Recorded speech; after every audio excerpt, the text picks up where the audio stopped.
But I'm going to call the meeting to order. It is 8:33. This is the State Board of Education, Wednesday, January 21st. And we'll start off with a roll call, Maureen. All right. Mohammed Job. We got some background noise. Let me find that.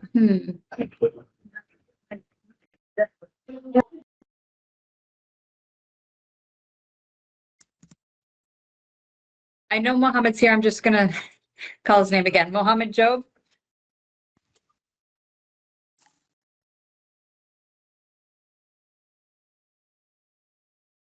Looks like his microphone's off too.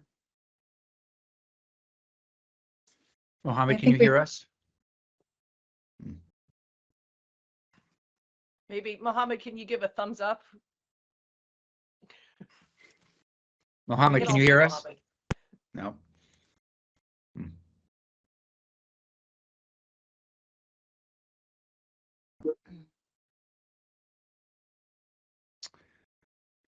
Oh, Tom doesn't hear anyone. Huh.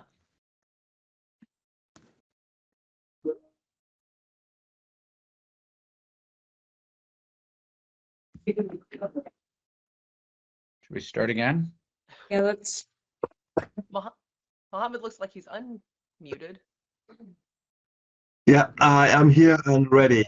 All right. You can see my face in a bit. Good morning, all. Good morning. Good morning. Cynthia Stewart. Here. Brian Campion. Here. Richard Werner.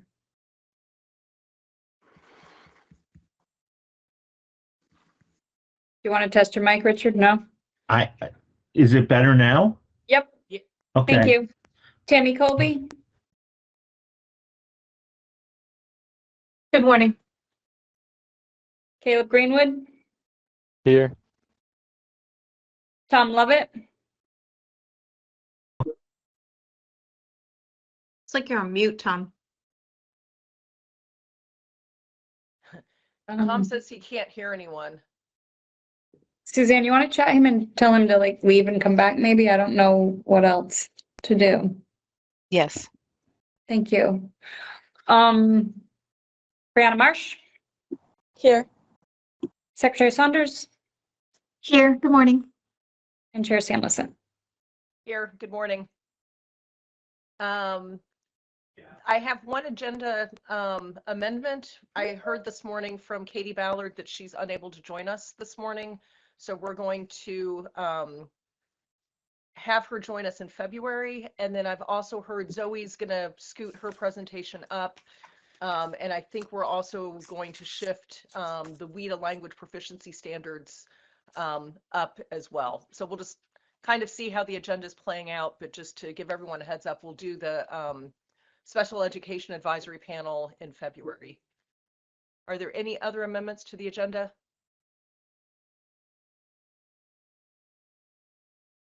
All right. Hearing none, are there any members of the public who wish to be heard? Yes, me. Good morning. I see Mike Weston. Anyone else, if you can raise your hand using the hand icon on the Teams platform, or if you're calling in *5. And just, we ask members of the public, we welcome you. Good morning. If you can limit your comments to about 2 minutes, and if you have anything in writing that you'd like to submit to the board, please do so, and then we can include that in the minutes. Mike, the floor is yours.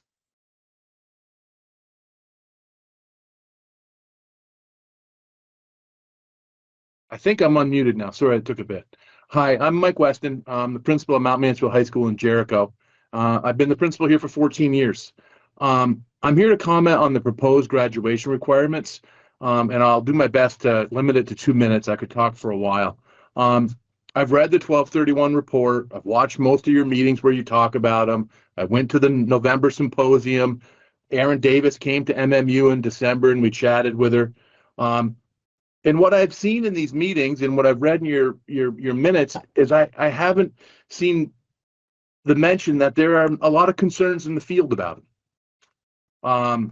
As I know you know, in 2014, the EQS that came out switched us from credit-based graduation requirements to proficiency-based graduation requirements. At that time, and still to this day, that's cutting edge. Vermont was the first state to do it.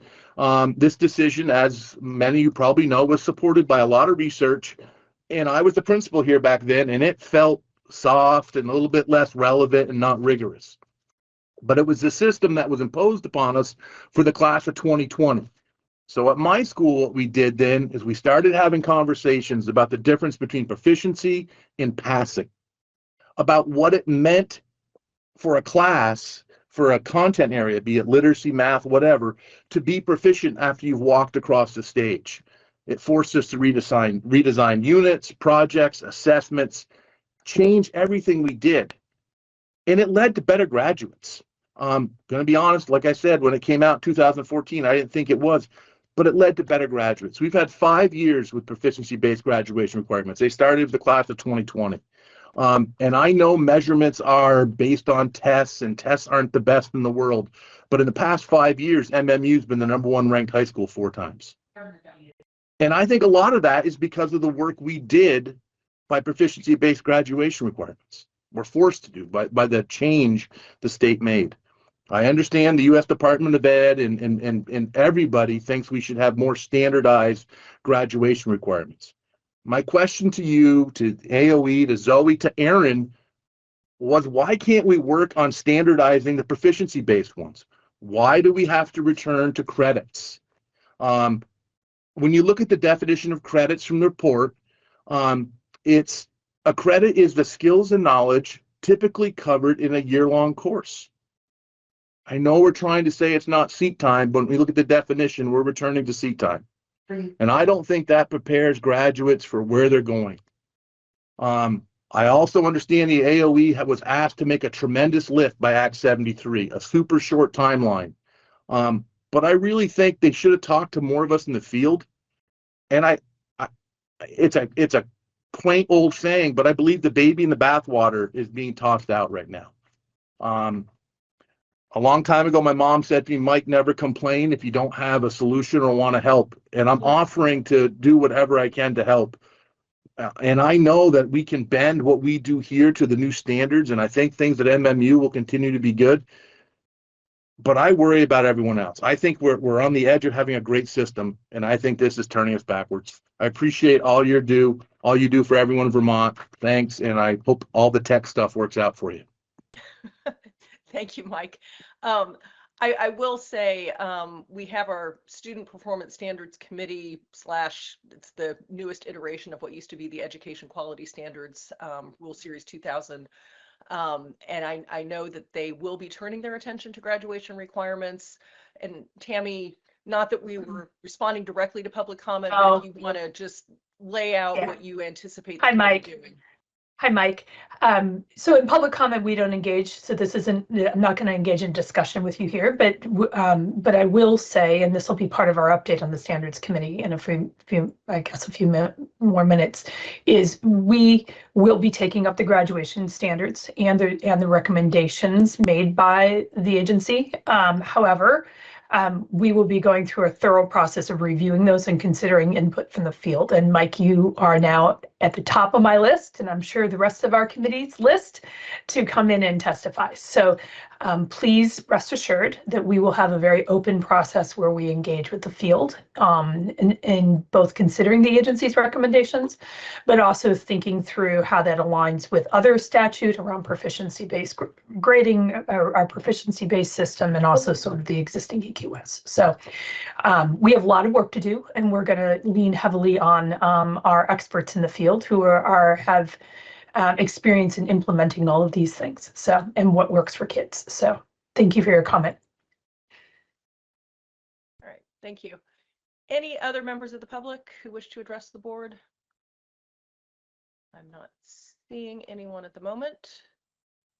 I'll leave this open for a little bit longer and move ahead. Is there a motion to approve our draft meeting minutes from December 17th, 2025? I'll move to approve the draft minutes of the December 17th, 2025 meeting. Thank you, Rich. Is there I'll a second that. Uh, Mohammed seconds. All right, Mohammed seconds. Any discussion? Hearing none, all those in favor of approving our meeting minutes from December 17th, 2025, please raise your hand and signify by saying aye. Aye.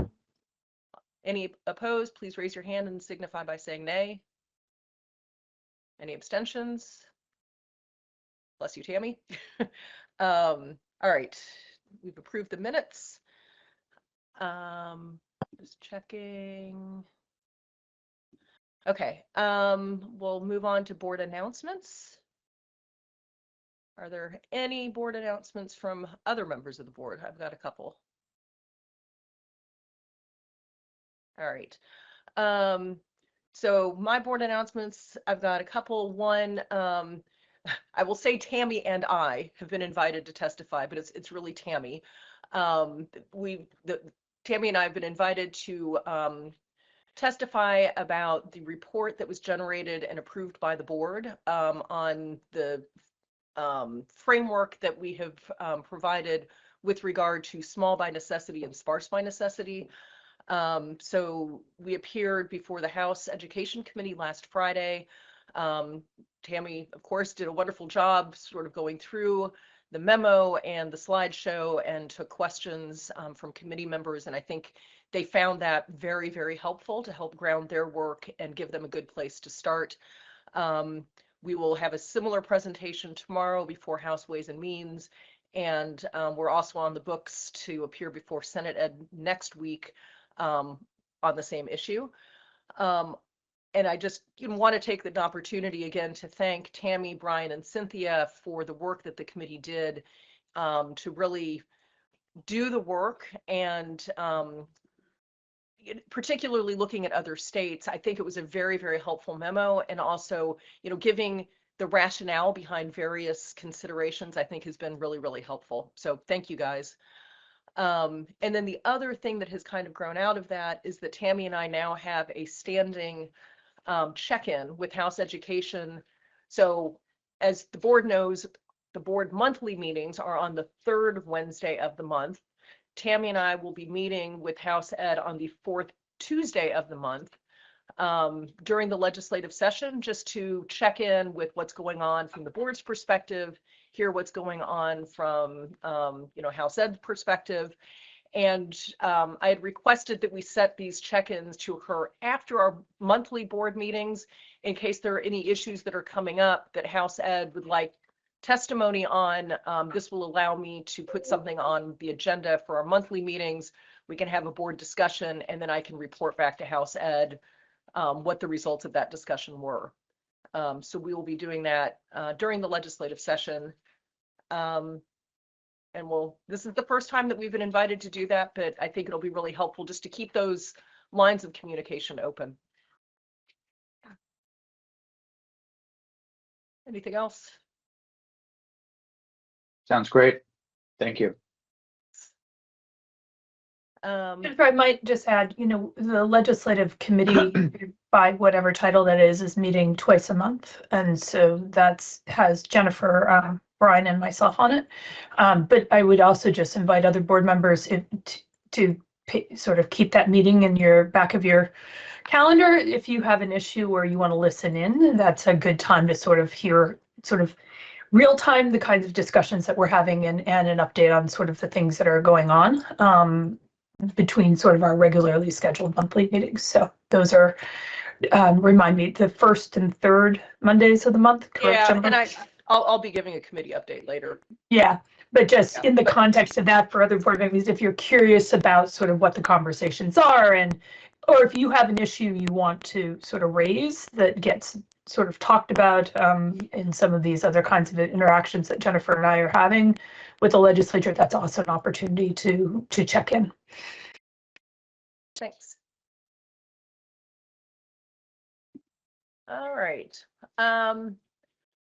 If there are no other board announcements, Caleb, I will turn it over to you for the student report. All right, I guess I could get going. I'll get interactive today. So, I mean, it's kind of the dead of winter. We just got back from our winter break. I think we got back the 5th, so 2 Mondays ago. I think that was the only full week we've had since then, because this week we had off Monday for Martin Luther King Jr. Day, and then of course I'm not at school today. And then last week we had our Golden Ticket Day Friday, which is basically like a day for people to catch up. So like if you if your grades are pretty good, you're not missing a ton of work, whatever, then you basically get the day off. So that's a pretty cool thing that we do. They used to do it, I think, as half days, and then because that way it would still count as I don't know if it counts as a school day or not in the calendar. I think it does, but I don't know. I know our production for our theater group is confirmed for the weekend of Valentine's Day and then the weekend after that. So the 14th, 15th, and then 21st, 22nd.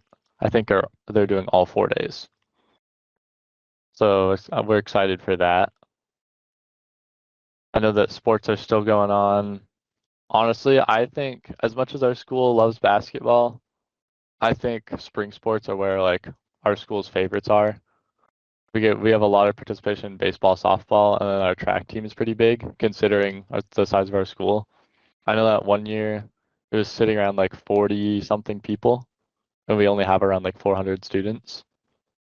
So we have quite a few people, and we're really diverse in our events too. We cover most events, so that's pretty nice. Caleb, I will say I got to see the North Country girls varsity and JV basketball teams in action against Montpelier a week or so ago, and those are some pretty good basketball players. You guys have a great team. They trounced Montpelier pretty well, but it was a fun game to watch and terrific sportsmanship. Nice, really nice to see on the court. So you have an excellent sports program. I know I won't be able to participate in track this year because I believe I'm gonna get a surgery around the end of February for my shoulder. So I won't be able to participate this year. I'm probably still gonna go to a couple meets, like the local ones. Probably go to a couple practices still just to help out. But I know tentatively, because I have a like consultation next week at some point, or maybe it's this Friday. I don't remember, to be honest. It's sometime in the next week, and then that's down in Mount Mansfield Orthopedics, and then we're gonna figure it out from there because they're kind of the second opinion. So I got X-rays and MRI done, and I tore my labrum, so now I need surgery on that, and it's gonna be a pretty long recovery. So it's looking like no track. But we figured get out of the way now so that once I'm in college, I don't have to deal with recovering with it when I'm alone. So yeah. Brian? Thanks, Jennifer. Thanks, Caleb. And I'm sorry I have to ask this, but would you remind me, are you a senior or a junior? I'm a senior. You're a senior. So I think 2 things. First, I'm wondering if the school did anything in particular to celebrate King's birthday, if there were any talks or events. And then secondly, just give us kind of an update on how you feel about, assistance that people get with college and university application processes and things like that. Yeah. So first off, I don't think there was a ton for Martin Luther King Jr. Day, which to be fair, we did have the day off. But I think that's definitely, I think it was probably talked about in other classes that I'm not in, because the only like social studies class I'm taking is government politics, and we didn't have it on Tuesday because it's every other day. Okay. But I know like we have like, world history. We have, what is it? I'm blanking on the name now. That's okay, like a I didn't history or take it, social but yeah, studies. it's another class in social studies that revolves around like more global ideas and stuff like that. So I'm sure they talked about it there. Same thing with U.S. history. I'm sure it was talked about in there. That's a sophomore class at our school because we do world history freshman year, U.S. history sophomore year, and then it kind of bridges out past that. And then for college applications, I think it's definitely a mixed bag because our school certainly has a lot of people that go into trades that stay around here, that go straight into the workforce, stuff like that. But I think if you seek it out, you definitely have the opportunities because like even like teachers that are in like foundations, which I talked about, I believe, or no, that was in our committee meeting, I talked about it. But I mean, like, there's some super, super intelligent, wonderful people at our school that love to help you. They're more than willing to help you. But I think you definitely have to seek it out a little bit, which is something I think we could definitely work on. Because I know that that part is a little bit strenuous in terms of the student side of it. But one thing that does help is we use Naviance, which helps with like submitting teacher recommendation forms and stuff like that. So without having to like individually go into each college and submit the PDF, it'll do it for you, which is pretty nice. And would you say, Caleb, do you have a sense of if the students that are transitioning to the trades, kind of the same for them in terms of, you know, they might have to seek out the support, or is it? I think it's probably more supported just because of the Okay. Career Center. Okay. Because a lot of our students that are going to go into trades are at the Career Center anyways. So that I think they're definitely just have more or not more opportunity. I shouldn't say that. They have more outlets which they can reach with easier access. Because like for a student, let's say, I mean, my year isn't really a good example just because I have a pretty open schedule this year. But someone who has a pretty loaded schedule in their day would still have to make time to figure it out. Whereas someone that's going to the Career Center, you're basically the person that you would end up going to is the one teaching you. I see. So I think it's a little bit easier in terms of access to those outlets. Got it. That's helpful. Thank you. Yep. Well, and Caleb, I'm remembering last year when you were a junior, you had mentioned something about how you didn't really feel like your school had a good lock on deadlines for applications. And I remember that was something that you wanted to work on, but do you feel like that's better, or do you feel like you've got a handle on what's required and when, and that Yeah, other kids in your school do? Yeah, I think it's a little bit better now. I mean, our district as a whole has been a little bit, I won't say in turmoil, but it's definitely been in a little bit of a shake since the whole basically district lead got changed with new principal, new superintendent, new vice principal. Especially considering our new principal is already done after this year. So that's especially going to shake us up a little bit. So hopefully we can find our footing a little bit after this year.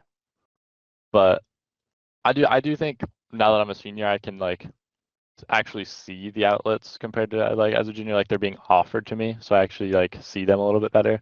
I know that in terms of like scholarship packages, those get mailed out, which is pretty nice. So it's not like you have to come to the guidance office and find it. So that was pretty nice because like right after our winter break, they got mailed out, I believe. But since I live in Troy, I also got the North Country one. Because there are some scholarships that like pertain specifically to Troy, even though I'm Lake Region District. So it worked out. And do you know what your plans are for next year? Not yet. I think we're gonna hear back like March. Okay.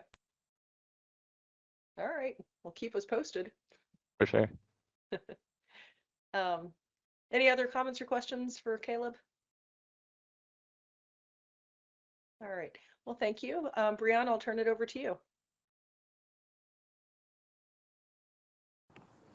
Good morning, everyone. So, not much has been going on at my school because we just recently came back from winter break and we had like 2 weeks off. So that was actually really nice and a big change from our Thanksgiving break. But last week we had exams. So from, I believe it was Wednesday to Friday was like full, the whole day was exams. And then Tuesday, the like second half of the day was exams. So that was a lot. Thankfully, since I'm in Riverbend, my last 3 periods are dedicated to that. So I actually got to have Friday off because that was all like my Riverbend periods and I couldn't go to it.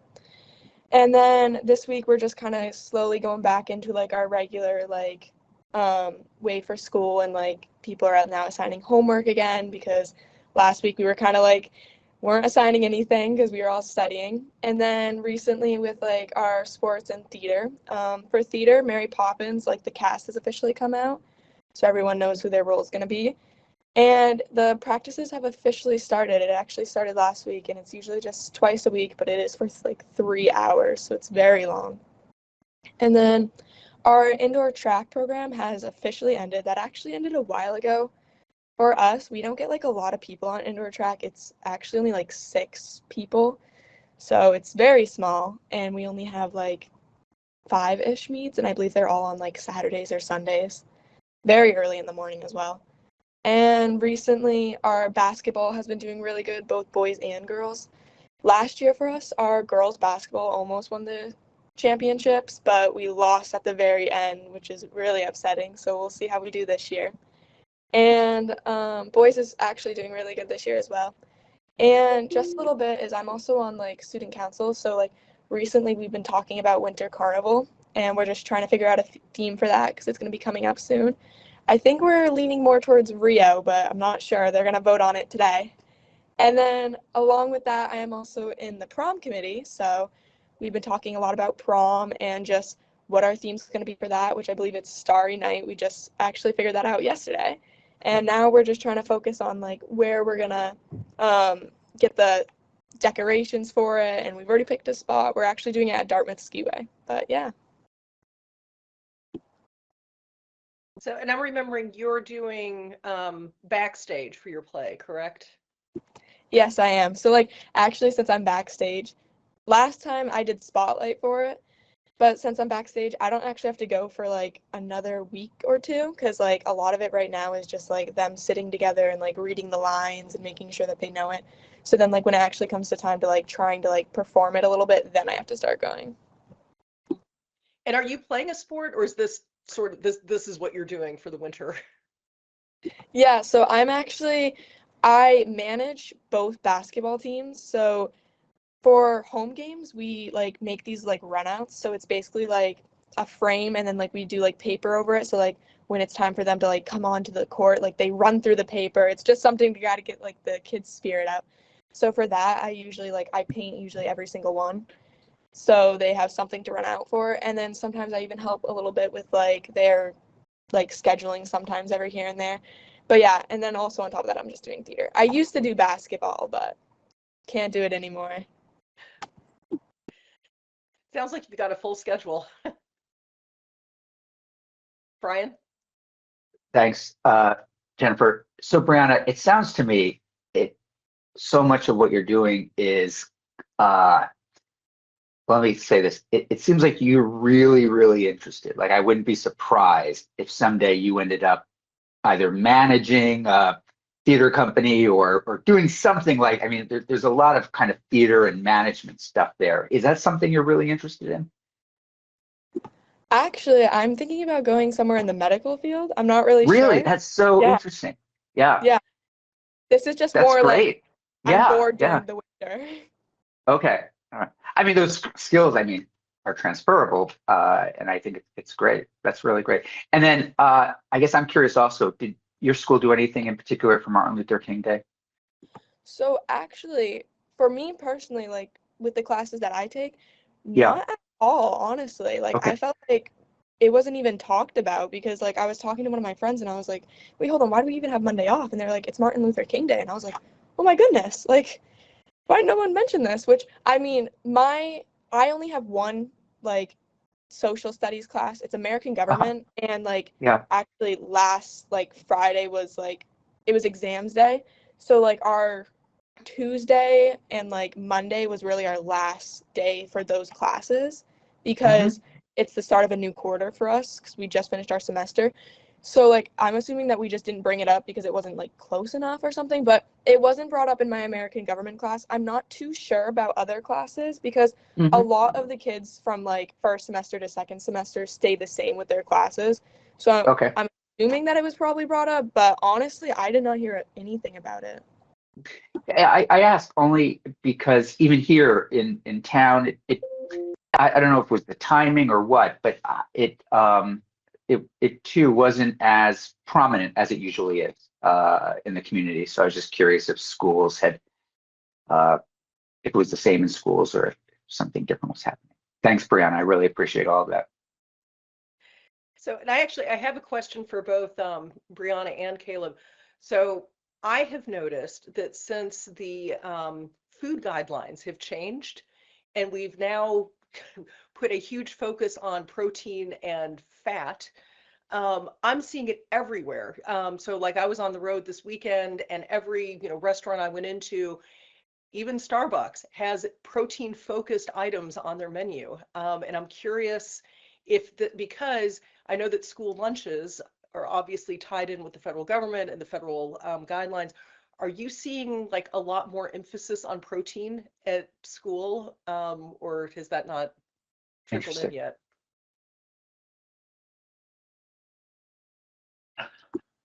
I'll start. I didn't want to like cut him off or anything. But honestly, like my school, we have like really bad school lunches and it's been an issue for a while. And we've been trying to like figure it out. We've been trying to set it up with like maybe like another like food company that we can go through. So I personally don't actually get the lunches because sometimes they don't look too good. But as of right now, whenever I see like what's on the menu, I don't actually see like anything that's like, oh, protein. Like sometimes we'll have it, but like honestly, I haven't noticed the change. Like unless you told me that, I actually wouldn't have noticed that there was like a new thing like put in place. Okay. I figured I would let, oh, go ahead. sorry. I figured I'd let her go first since it was her segment still. But although I also don't get school lunch. So bad group to choose from. But no, I also haven't noticed it because I do go through the line still and just like for breakfast I will. But although I haven't noticed it at school, I think this has been a thing for quite a while, like even before this administration. Like one of my friends is in the Air Force, he's out in Montana, and he's like really big into the gym and stuff. And I mean, in terms of like that culture, like obviously like if you're building your body more, you want to intake more protein. But like the whole like protein like filled foods, although I definitely have seen more because I watched like a whole video about it. It's kind of been a trend for, I would say, probably like the past like 3 to 4 years, where it's like, because I think gym culture has become a lot larger as a whole, and it's kind of preached like, you want protein, you want protein, you want protein. So I think it's been like, there's protein cereals, there's protein like cookies, bars. I mean, if you name it, there's going to be like a protein alternative. Yeah, well, and it's funny. So I mean, yeah. The only reason I mentioned, to quote my dad, it takes 2 points to draw a straight line, but like one restaurant has, double protein on everything that you order, or you can just get a cup of chicken for extra protein. And then where I really started to notice it was Starbucks, you can add protein to your cold foam. So anyway, not to belabor the point, but I was wondering, because schools are so tied in to the federal government, I was wondering if they were pivoting to really focus on that. So all right, well, thank you. Anything else for the student report? All right. I love hearing from you guys. Thank you. Yeah, thank you. Okay, and I'm also gonna close out public comment, and we will revisit public to be heard at the end of our meeting if any members of the public wish to address the board. So we're going to table agenda item F until February, and jump right into committee updates. So Tammy, I'll let you go first. Sure. So the Standards Committee, the Performance Standards Committee, has met once since we last spoke. That was a bit of an organizational meeting for us to sort of orient ourselves to next steps. Our order of business in the near term was going to be taking up the class size minimums and defining those. We talked a bit at our last committee meeting about our approach to doing that. In particular, we will be starting with defining key terms that are not currently defined in statute, nor are they with respect to the minimums, or upon having Sarah do some digging, they're not defined more generally either in statute or in rules. So we need to define some key terms in order to operationalize the definitions. Those terms are things like school, class, average, things along those lines. So that's going to be the first thing that we take up. We will be meeting monthly at least to do that, and we have a goal of trying to have some recommendations back to the board on the class size minimums by the end of the spring, early summer. Although right now we have a funny timeline with the class size, the statute calling for class size for districts to comply with class size minimums by July 1st, although we're not required to start rulemaking until August 1st. So that we're trying to contend with that, but I think our goal is to have a strong signal to the field by the end of this spring about which way we're going. That presents some challenges for school districts because if they have to implement these on July 1st, they're doing budgets now. My understanding is the agency may have some guidance around that. We've requested it. We haven't seen it yet. I'm hopeful we'll have that before our next meeting so we can take that into consideration as we go forward. We will then start the process of taking up the graduation standards. And I think given the timeline for implementation on the class size minimums, we want to attend to that first because there seems to be some immediate pressure for districts and folks in the field to be able to implement that. But I think you can expect us to start taking up the graduation standards in the next month or so as well. So we got a lot of work to do. And then I think one of the other questions we need to contend with is, are we going to try to handle both the graduation standards and the class size minimums when we open up the EQS at the same time? That's, I think, it depends on sort of if the legislature adopt it. I know we brought it up to the legislature as a concern, sort of this mismatch in dates. We'll have to see what they do about that. And also as a reminder, the class size minimums, whatever we do there in the EQS is a lift and shift over to the independent school rules. So we got a lot of moving pieces, and we're going to have to open up some rules to get this stuff done. But I think the goal is to have some clear guidance, at least informally, to school districts here this spring so that they can start to, I mean, it's not going to be in time to plan for passing March budgets, but trying to get some clear guidance out into the field and on the table so that school districts can start to think about how to implement this. But we will be meeting monthly on the second. Right now, the regular cadence is the second Tuesday of the month in the evening. Thanks, Tammy. Zoe, and then I have a question. Just wanted to expand on Tammy's point that the timing is challenging, and I think we need to acknowledge the current implementation realities that districts are developing their fiscal year 27 budgets now. And so because of that, the agency has been proactive in developing a working group to define those elements that are not clear in the legislation to provide working definitions for this current budget cycle. So we have engaged with business managers and superintendents and principals over the last several months to identify where there are areas of ambiguity and also begin to define those key terms. We are doing this now, recognizing that staffing and scheduling decisions could be impacted for the fiscal year 27 budget. We also recognize that full compliance may require a multi-year adjustment, and that's also reflected in Act 73. And the law anticipates good faith progress, not uniformity. So the working definitions that we are developing in concert with the field are intended to support the state board's process in rulemaking, not at all to replace the state board's process. We intend to release those working definitions by the end of January. And we see this as an opportunity to really establish a baseline. And this could be quite helpful in the rulemaking process to lift up any additional areas that need further clarity or might have some implementation considerations that were not fully contemplated. So we see ourselves as a partner in this work and look forward to sharing the findings from the engagement we've had already with the field, and in the hopes that the working definitions that we can come to consensus on for this time in the year can be helpful in moving the budgeting process, but will not be obviously finalized until the state board completes their rulemaking. So really our intent is to support budget decision making now and to align and support your rulemaking process.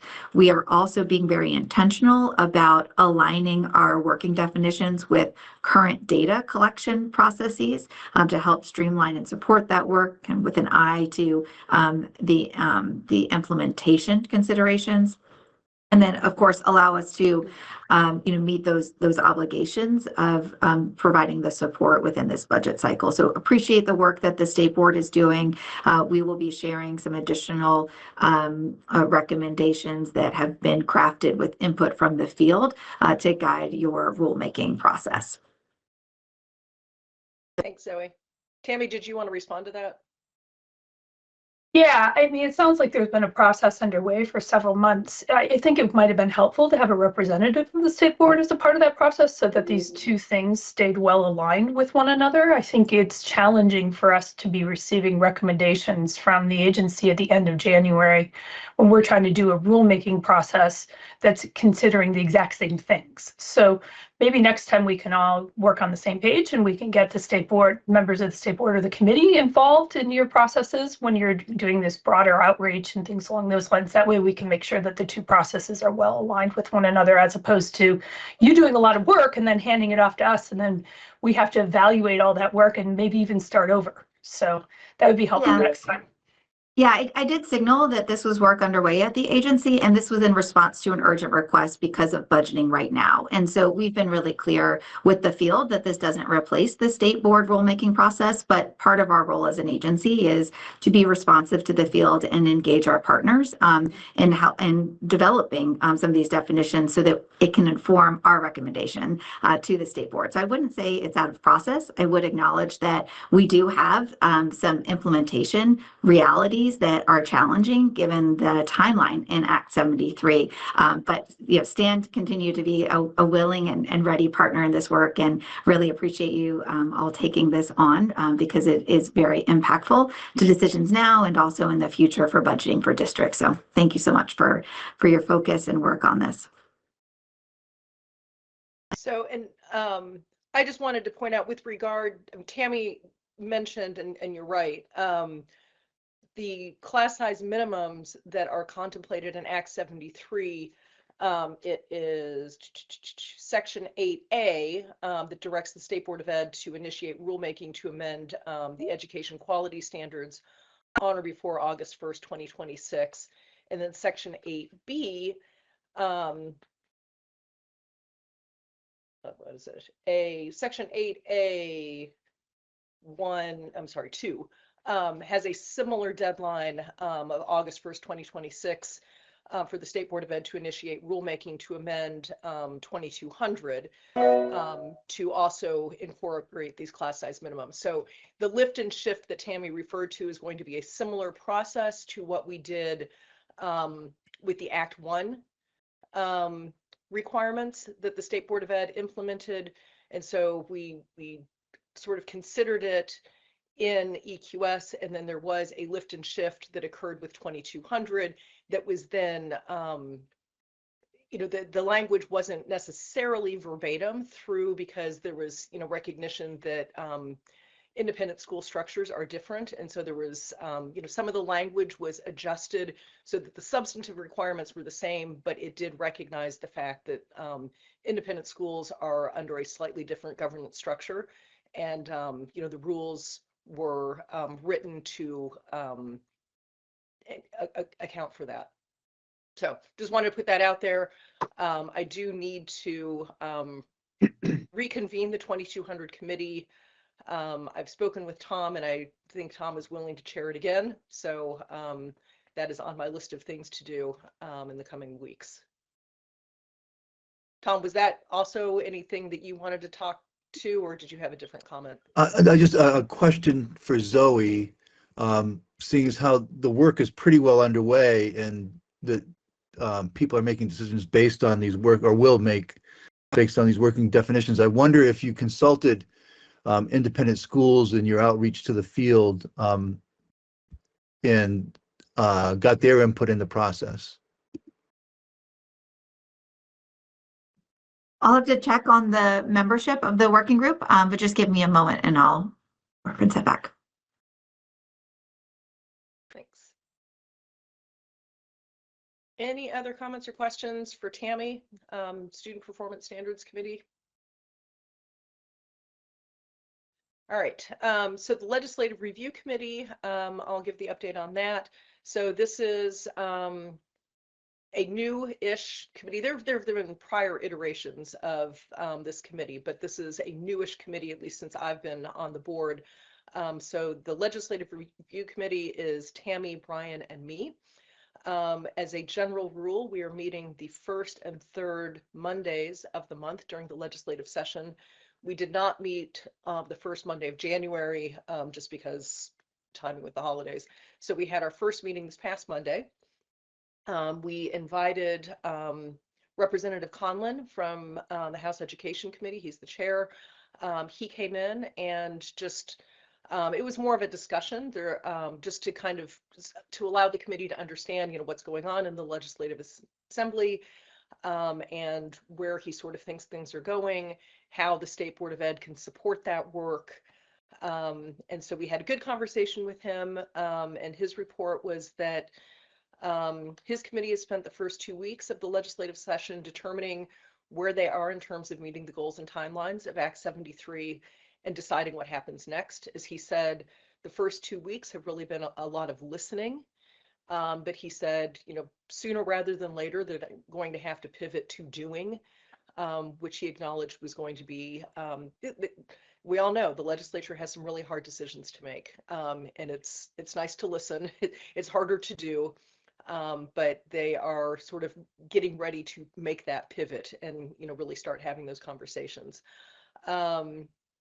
He also mentioned that, so much of the work that they're doing this session is focused around Act 73, but they're also focused on other things. And with regard to education, it'd be CTE governance and funding, pre-K financing and funding, and special ed. We did bring up this disconnect with the deadlines that Tammy alluded to with the class size minimums. And, so just to recap, the class size minimums go into effect on July 1st of this year. School districts are already building their budgets for the 26-27 school year, so they kind of need this information, but yet the State Board of Ed is not directed to commence rulemaking with regard to class size minimums, either for EQS or 2200 until August 1st. So anything that the State Board of Ed does will not become finalized until spring of 2027. And so you can see that this creates a little bit of a cart before the horse situation. So Representative Conlon heard that, and he did indicate that he would raise these issues with Legislative Counsel and get back to us. I don't know if there would be an adjustment in the deadlines, or if it's really going to be more an assurance to districts like, hey, we do recognize that there is a disconnect with these deadlines. And I think it was in the materials in the agenda packet today that the agency submitted that this is not a bright line deadline. Like, it's an understanding that this is a process, and we are not going to magic ourselves, or districts won't magic themselves into compliance by July 1st. We are working toward a goal that will take a few years to unfold. So I think if nothing else, we can give that assurance to districts that, we're all working toward a common goal. So our next meeting will be February 2nd at 5 p.m., during which we hope to have a similar conversation with Senator Bongartz, who's the chair of the Senate Ed Committee. And then we'll also debrief on, these intervening 2 weeks from our prior meeting to our next meeting. And we'll go from there. So I don't know if anyone has any questions about the work of the committee. And as Tammy said, certainly anyone is welcome to listen in on those meetings if you want. And then we'll be reporting back to you at our regular monthly meetings.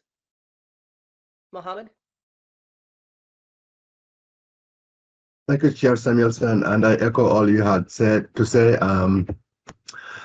It's very confusing where we are right now. I do understand all the excitement of the great work ahead, some of which that have already started. Sometimes when we get too excited, we forget exactly what you mentioned. Getting that coordination is really important. And administrators, staff on the field, some are getting RIF letters already it's just in preparation of what's coming up. And it doesn't seem fair, and it's hard, and it feels like we are rushing to get there with all the excitement. Not that we are against anything that is proposed so far, but yeah, I do second really reiterating or revisiting the deadlines and communicating with the field about any changes that could be possible. So we are all aligned and people are well prepared. And it's just hard to understand how to prepare for the next school year without actually having numbers when we talk about money, which nothing is clear for us yet.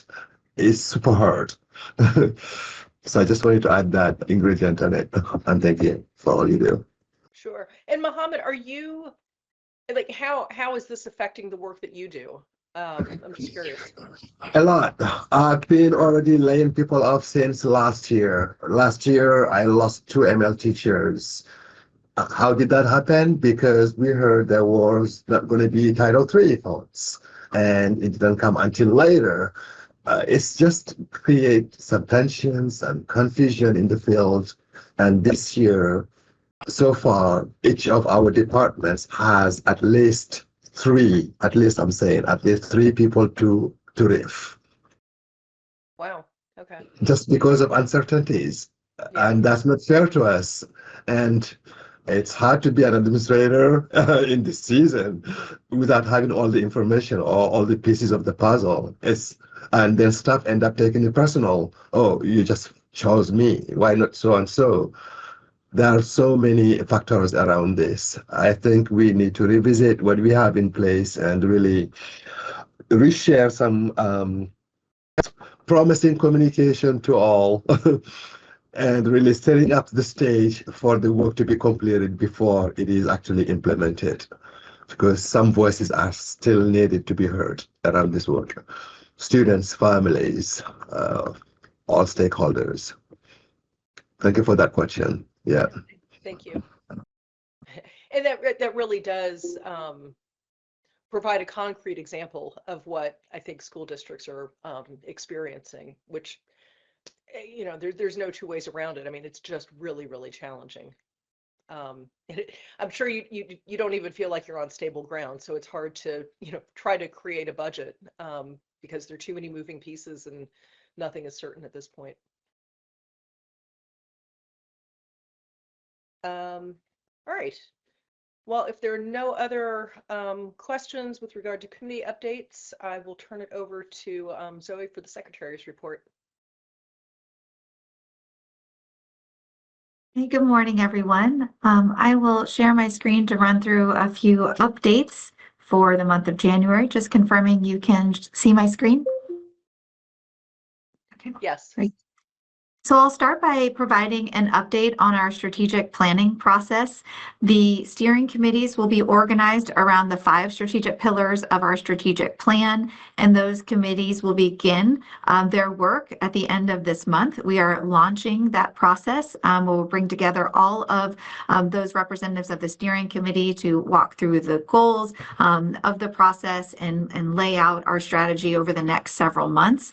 The objectives for the steering committee are to work with the Agency of Education to refine our vision, to really think through how to operationalize that vision. What does it look like if we're able to attain that aspirational description of where we want to head as an entire education system? And then what's required to be in place for us to actually operationalize that and to put actions in place that will support us in reaching that future vision. The committees will also help us to validate the needs assessment through a comprehensive data review. They will additionally identify and finalize shared measures of accountability along with establishing multi-year targets. I included the link here to our strategic planning framework that was shared at our retreat back in November. And as you recall, within each of the pillars, we've identified measurable goals that we'd like to achieve. Some of those we have noted we currently don't have data or a process to capture because it represents a new area of focus. And so we'll be able to really unpack that further with representatives on the steering committee to understand how we can, as a state, be really intentional and thoughtful around moving forward in these areas and how we will measure our success. So we're very excited to get that started. I want to provide a brief update around the accelerated initiatives. And something I've been consistent in communicating is around how we recognize that we need to develop a long-term strategic plan with multi-year targets and multi-year strategies. But we also have immediate needs now. And so we are being very mindful of identifying those urgent needs. And we've already launched several accelerated initiatives. And I want to provide just a high-level overview on where we are with implementing those initiatives. With respect to our area of academic excellence, there are 2 initiatives underway. One is Read Vermont and the other is a math pilot. For Read Vermont, in terms of recent updates, we have published recommendations to the Vermont Standards Board of Public Education or Professional Education.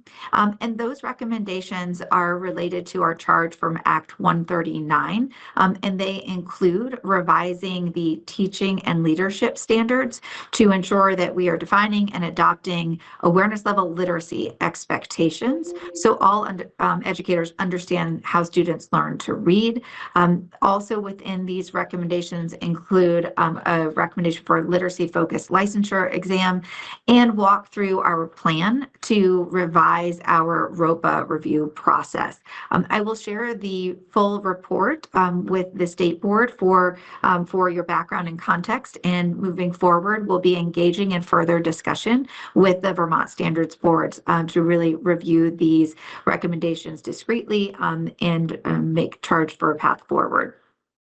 We also are finalizing a report that is required by Act 139 to give a current evaluation of our literacy performance. It also reviews the implementation of the screening tools that are required by Act 139. Within that report, we identify ways in which we're looking to further partner with the Literacy Advisory Council and our libraries to expand our reach and also communication to parents as stakeholders around how they can help to reinforce learning and reading at home. We've recently published a literacy toolkit as well to provide those best practices. The Read Vermont Institute is well underway. We have 11 schools participating in Read Vermont Institute. Just the last couple of weeks, we launched the first cycle of professional learning, and that includes coaching with principals, curriculum directors, and teachers. With respect to the math pilot, we are doing this work with Troy Elementary School, and we are supporting them with implementing high quality instructional materials, and so by also creating walkthrough tools, supporting with the teacher adoption of curriculum. And we're really eager and excited to learn from this process so that we can scale this level of support for math across other schools and districts. With respect to college and career readiness, you're aware that we have provided the recommendations for the statewide graduation requirements. I welcome the opportunity today to field questions you have around those recommendations and also to address those common questions that have emerged from the field, including what was presented in public comment today. We've been really intentional about identifying the questions and being really responsive to addressing those in our report, and are looking forward to the chance today to further explore those areas. In addition to the statewide graduation requirements, we are facilitating a pilot for personalized learning plans, and we have a group of districts that have been part of that work. It is a series to really evaluate how to effectively implement the components of the personalized learning plan and to identify areas that could be further enhanced through improved process, coordination, and tools. So that work is really helping to build insights around how we can further maximize the impact of PLPs to truly guide personalized learning, develop student agency. And this is also connected with the graduation requirement so students can understand if they're on track and give them the opportunity to think intentionally around where and how they want to deepen their learning, because we have been protecting the space and time within the graduation requirements to really allow students to deepen their learning through flexible pathways. Under Safe and Healthy Schools, we have a big push around reducing chronic absenteeism. We have provided statutory updates that are currently with the legislature. These are designed to provide clearer definitions around chronic absenteeism and also to clarify the process. We are taking very much an approach around prevention and identifying the need for students to be in school to really strengthen their learning experience. We are working related to the hazing, harassment, and bullying model policy. We continue to work on developing that model policy and also developing a prevention toolkit. We will be rolling out a revised strategy to the HHB Advisory Council at their upcoming meeting. And that's very much in response to feedback and questions that we've received both through the council and through the other planning efforts that we've been engaged in across the state of Vermont, really taking a prevention focus to this work. Under operational effectiveness, this continues to be a priority for the agency of improving our data reporting and analytics. You will see some new reporting around assessment data that will be released soon that does some additional analytics than what we previously reported. And we're in the process of finalizing an RFP to evaluate, to really bring on some additional expertise to evaluate our current dashboards, evaluate and the timeline of our data collection practices, and to ensure that we can make enhancements to inform decision-making in the field at the time that it's most impactful. So we're really eager to move forward with that work.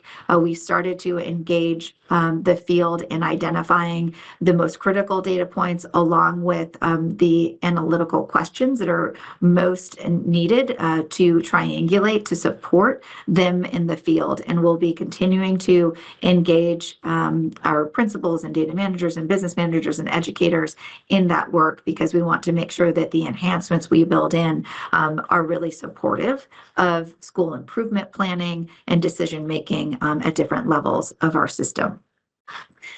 And related to our fifth pillar, which is enhancing special education and differentiated support for all learners, we have worked really intentionally with the steering committee. We actually first launched the steering committee several months ago. So they were the first steering committee for us to work with. They really helped us to model what we will do with the subsequent steering committees, really analyzing the data, understanding the needs, being intentional and thoughtful around outlining the key strategies that need to be implemented to really help us as an entire state system move the needle in these areas. One of the things we heard from the Special Education Steering Committee was a need to have statewide professional learning on the best practices identified within Act 173. And so we are about to roll out some training that will start as early as the spring, and we're developing a toolkit and a playbook to make sure that we have the resources available in the field to implement those best practices. What was really clear in working with the Special Education Steering Committee is it's not just about more guidance documents, but really being intentional around how we can support with that statewide learning, monitoring, and support. And so we're really eager to move forward that work. Some of the training that we'll launch in the spring is really targeted around areas such as scheduling and things like that that are really practical and can have an immediate impact on learning for next school year. So that's an update on where we are with our accelerated initiatives. I'll move into just previewing for you what's to come in terms of reports and guidance that the agency will be providing this month. We will, or in the next, I would say 4 weeks, so at the end of January to the beginning of February. We will be releasing our AI guidance as a state. And as you all are very well aware, AI is impacting every aspect of our society, every aspect of how education is delivered.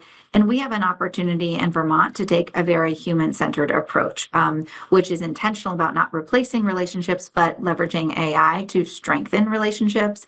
We're also being very mindful around preventing an over-reliance on AI. And we know that that can be a challenge for kind of being too dependent, and they can actually create greater disparities and gaps in terms of opportunities for students later in their academic career. So we're eager to release that guidance. It's also very mindful around the challenges and the risks associated with AI, so that we can really create a very balanced approach to how we as a state education system are leveraging AI to support teaching and learning, and also ensuring that we have the appropriate guardrails in place to protect against some of the risks associated with AI. We will also release our 2025 assessment report. This will come also with the school identification that is required by our ESSA state plan. Something we have recognized is that there isn't as much awareness of our accountability framework. So what you'll see in this report is some additional description around how our ESSA state plan is organized, the metrics that have been identified to evaluate school quality and district quality within our system. This foundational knowledge is going to be important as we continue to look forward and refine our accountability framework into the future.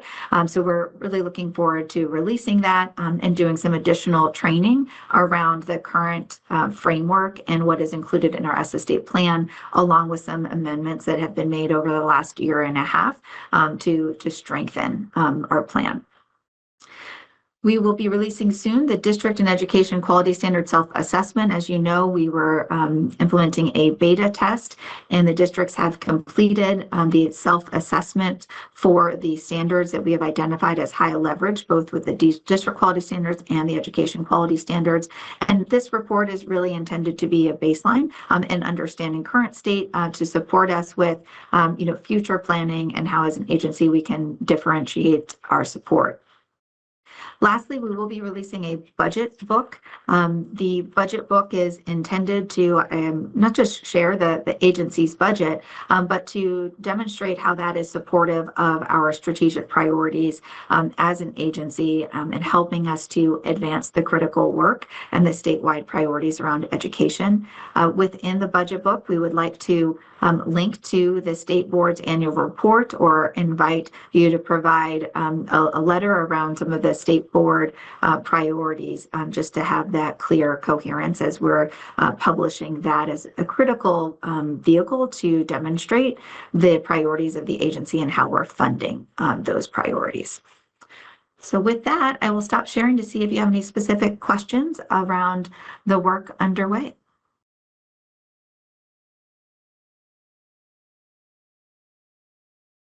Thank you, Zoe. Tammy? So 2 questions. Who is on your steering committee? So we will finalize the steering committee representation by the end of this week. We sent out another call for participants that participated in our planning retreat. And one of the things I always like to say when we bring committees together is you look around the room and identify who else needs to be here, right? And so that'll be a first question as we start engaging with the committees to make sure that we have a diversity of opinions and stakeholders engaged in the process. But we will be launching at the end of this month. The committees will continue to meet through the late spring, early summer to inform the development of our strategic plan. But we have asked for and are intending to establish representation that is really representative of different roles within education and also includes our partner organizations that help to support and further education goals.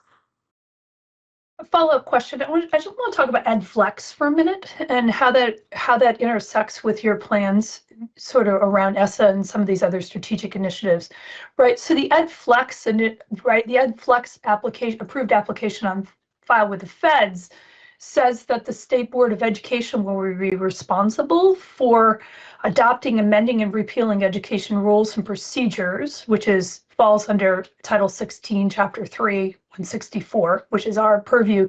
So I'm a little confused about that. Are you anticipating coming back to us asking for additional flexibility under EdFlex, particularly with regard to how funds are used, federal funds are used and allocated to non-public schools? So I think what you're referring to is, are we pursuing any of the flexibility waivers? I think that's something we need to explore and evaluate if that is going to benefit our Well, we're one of the strategic 10 direction. states that's already approved, right? That those Right. states are approved to exercise, we already have in terms of Yeah, our, that's right. right. So I'm happy to come back and to provide, I think what might be helpful is to provide an overview of our current SS state plan, to identify for the board the amendments that have already been approved over the last year and a half. And those amendments are in direct response to the monitoring visit that we had by USAID, where they identified certain areas of our SS state plan are out of compliance. And we were required to amend and also incorporate a corrective action plan. I think that's a good starting point for the board to understand the current state. As we move forward with our planning, and identify other areas, ways that we would wish to, evaluate school quality, I think we should explore the ways in which flexibilities would be advantageous to the agency and to the entire state as we're thinking about rolling out our goals through the strategic plan. Let me rephrase my question then. One of the key things around EdFlex, right, is block granting and consolidation across the title programs and additional flexibility for how those title dollars can be used. And other states currently under EdFlex are coming up with strategies for using those dollars in new, different ways. Some of that would require changes to rulemaking. So, and some of that, of course, is discretionary to the agency. So I'm just curious if you can give us an update on that. And also, I'd be curious as to the staffing configurations that are being funded by the title dollars and how that might be shifting if you're going to be doing that at the agency. Yeah, so related to the EdFlex waiver authority, I think you're referencing several states that have an approved plan. So Iowa is one of the most recent that received approval. We already have EdFlex waiver authority, and we have several of the flexibilities that Iowa has already been approved. We have considered the consolidation of state administrative funds in the past, but we don't need a waiver to do that. Consolidation of the state level funds would require a waiver. At this point, I think we're continuing to evaluate whether that's something we're going to pursue. And we can provide those updates as we move forward with our planning and review process. Related to staffing, as part of our reorganization, some of the major job responsibilities for AOE staff have changed and evolved. And so what has always been built into our reorganization process was an audit of the federal funds. And so that work is underway to ensure that there's alignment between the major job responsibilities of our employees and the allowable uses of those programmatic dollars for oversight and support of the federal programs. So all of that is underway and is really ensuring that we're having a very close alignment and stewardship of the federal dollars to achieve the intended purpose of those federal programs. And that includes IDA dollars, correct? Correct. Yes. And those are we have staff on IDA dollars that are overseeing special education and compliance with part B, correct? Yes. Okay.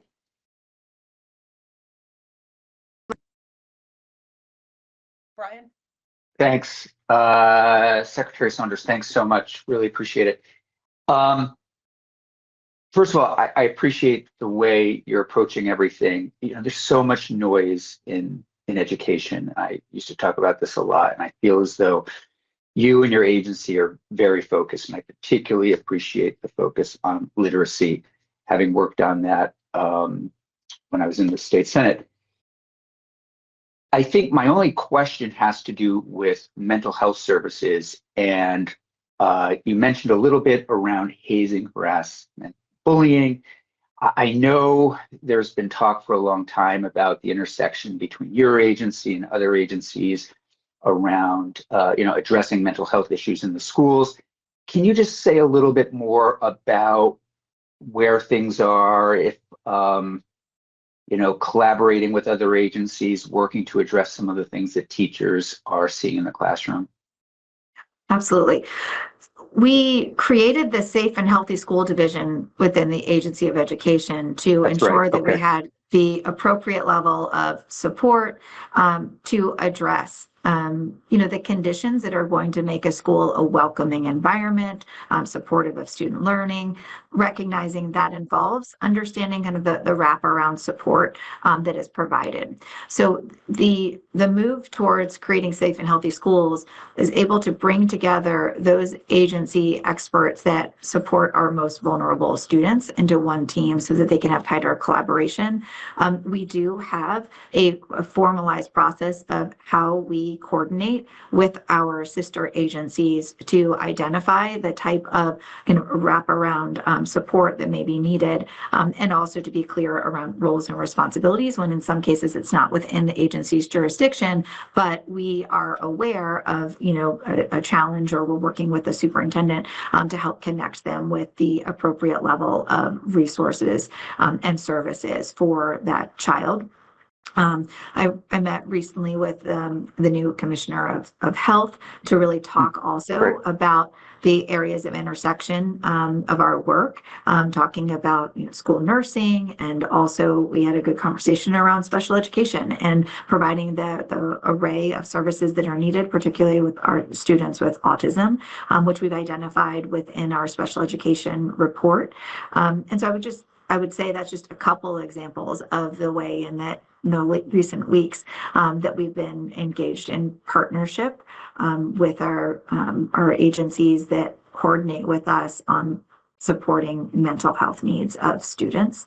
And we really understand that this is a multifaceted approach. We're really talking about, yes, the hazing, harassment, and bullying. There's a model policy, but really what we're talking about is a prevention strategy that's also inclusive of, developing an overall school climate that is welcoming and nurturing of students as well. And then when there are needs that kind of exceed the capacity of the school, that there's a clear escalation point for how they will identify and connect them with their local regional agency. I'm not sure if that exactly answered your question. Yes, that's helpful. That's very helpful. And again, I appreciate the focus that you and your colleagues have put toward, again, what I would consider the biggest priorities that schools and we are dealing with as a state. So thank you, and thanks for joining us. Thanks, Brian. Any other board member questions for the secretary? All right. Zoe, I appreciate all of the work. Chair Samuelson. Yes. I just wanted to add a thank you to the agency as well for thinking ahead about AI. It's very, very meaningful. I'm saying this just because my team here at the WSD has just started brainstorming around it and thinking of forming a task force internally, and just to really stay on the safe side and utilize the platform wisely. With what the news I heard just now, I think I'm going to go ahead maybe and refrain my team to wait for the guidance coming from your office. I think that makes more sense. Based on that guidance, then maybe we can still have a task force, but not to deviate what's coming to us. Yeah. Thank you. Yeah, I think it's an area that we want to be coordinated as a state. So I have been participating in a national cohort of education leaders looking to implement AI responsibly. And it's been a really great opportunity for me to learn from other states and large districts that are in various levels of implementation around AI. So it's the guidance that we will be distributing is really informed by the work that we've been doing with our colleagues across the country, who are all grappling with the best way to leverage and harness the power and opportunity of AI while also ensuring we're safeguarding and our students against some of the negative ramifications of AI if it's not managed well and we don't establish the appropriate guardrails. So appreciate that, and more to come. We know that this is an area we need to have a very clear focus as a state. One thing we have decided to do is we're not going to have a separate initiative around AI, but we're really thinking about how AI supports our existing strategic plan, right? Really thinking thoughtfully around how we leverage it to achieve our vision, as opposed to having a separate vision for AI, really thinking about it as a tool.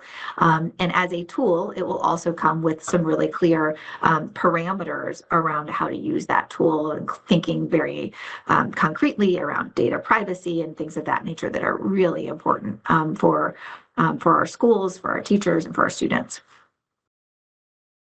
Thank you for that. And one other thing I wanted to add is the work around supporting students in understanding the terms we use, such as bullying, harassment, hazing.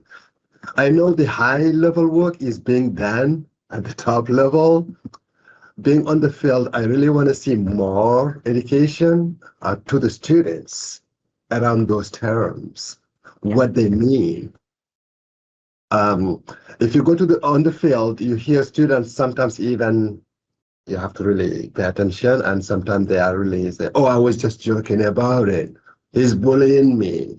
And a staff member takes it seriously, and then it just ends up being like a joke in between friends, which can be concerning. So how can we, I'm not saying no school out there is doing this for their students, but I have a deep sense of there is no consistency around how to teach students around those terms. And we have ample opportunities to do that during advisory, for example, for those schools who have advisory, or morning meetings for those who provide those to their students. There is room really to incorporate it into our curriculum. It can even fit in SEL as well, social emotional learning.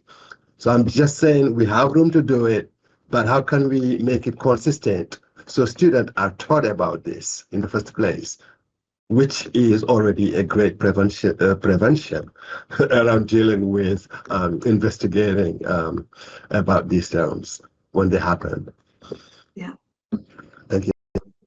Absolutely. And I think that just reinforces the importance of engaging the field as we are designing and developing this work. And so I've had conversations with superintendents alongside my interim director of Safe and Healthy Schools to really understand how this work is impacting students in classrooms. What are some of the strategies that have been deployed to help build greater awareness, not just of the terms, but around really how to engage or intervene when a student is saying something that could be quite offensive to another student, right? How do you take that also as a teaching and education moment? I've heard from a lot of superintendents that, you know, when they've heard something that's offensive that's been said, making sure that that's being named, but also using that as a teaching moment to explain why, right? And so we're engaging in those conversations. You know, the work of the advisory committee is really helping us to think around the policy and some of the prevention components, but there's additional work that is starting and needs to continue, to your point, around really engaging the field. And that's where we get into how things are actually operationalized. And so what you're flagging is there may even be inconsistencies in how we're defining those terms or how they're being used within a school setting or classroom by classroom. So thank you for lifting that and making sure that we're focusing on providing that consistency and continuity around how to engage in this really important work so that all of our students feel safe in school and that they can thrive. Thank you. Thank you. Thank you. So, and Zoe, I was going to say earlier, I do like how the agency has developed the 5 pillars, and that you're really using that as a lens through which everything flows, you know, whether it's the organization of the agency or the work that's being done or the goals or, you know, measuring how you're doing. It's subtle in a way, but I think it's really powerful what you've done. So I just want to acknowledge that.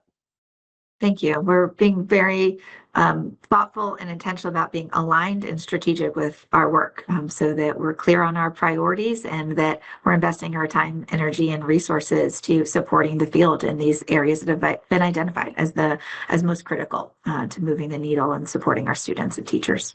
So thank you. Thanks. All right, so we are running a little bit ahead of schedule. We could take an early break, or I do believe we might have Stephanie Vogel with us. Is she? Yeah. So we could take up agenda item L, which is the WIDA language proficiency standard for English learners, if the board would like to do that, and then we'll take a break after agenda item L. So, okay. So without further ado, this agenda item, the secretary brought this before the board. That arises pursuant to the board's authority under 16 VSA section 164.9 to implement and periodically update standards for student learning in appropriate content areas from kindergarten to grade 12. Supervisory union boards shall use the standards as the basis for the development and selection of curriculum, methods of instruction, locally developed assessments, and the content and skills that are taught and learned in schools. So the board last considered proposed standards in the fall of 2024. And at its September 18th, 2024 meeting, the board approved a process for approving standards, such as the one that we have before us today. Steps include a presentation of the proposed standards to the full board and an opportunity for board members to ask questions. We'll be joined momentarily by Stephanie Vogel, the English Learners State Program Director, who will present this overview to the board and answer questions. At the conclusion of that discussion, board members will decide whether there is sufficient information about the standards for us to initiate our review, and if so, whether we will vote to approve the standards as proposed or whether to refer the standards to the Student Performance Standards Committee for further consideration. So that process was what the board approved at the September 2024 meeting, just kind of reminding everyone of what that process is, as well as, for our new members, letting you know. So we'll hear the presentation, and then there will be an inflection point where we can decide, if we want to vote to adopt the standards or if we want to refer it to the Student Performance Standards Committee. So with no further ado, I will look to Stephanie. Welcome, and thank you for your time this morning and your flexibility for letting us scoot you up on the agenda. Thank you so much. Can you hear me okay? Yes. Okay, great. So appealing to the technology gods today. Do you see, let's see.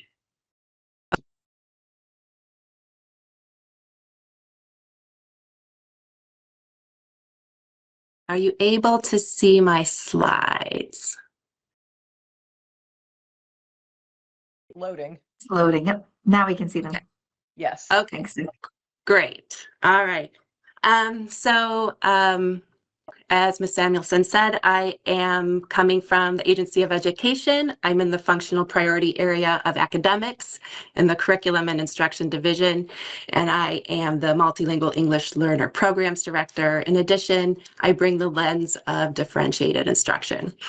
I also am proud to represent Vermont on the board of the National Association of English Language Program Administrators, where I'm the president-elect. My presidency starts in July. And we were lucky to have Dr. Kolbe present at one of our national events. She spoke to our very progressive tiered funding formula for multilingual learners, and it was a very well-received presentation that I keep getting questions about. And that funding formulas in the new Act 73. I'd also like to acknowledge that my colleague Heidi Jo Bartlett is here from the Assessment Division. She helped write the document that we submitted, the green sheet, and she is my thought partner in all things multilingual learners. The agency, I couldn't do my job without her. And I see that she was able to join us. I think she's here now. What is WIDA? So WIDA was formed in 2003 in response to the No Child Left Behind Act that started to front the needs of multilingual learners in statute. And so it's a consortium of 42 states, territories, and governments that provide a comprehensive, standards-based, aligned approach to teaching, assessment, screening, research, and instructional materials. And we've been a member of the consortium since 2004. We're one of the longest standing members, I think the 5th longest standing member of the consortium. And Vermont educators have been involved in all of the work of WIDA since then. We have some active involvement now, including some WIDA fellows operating out of some of our school districts.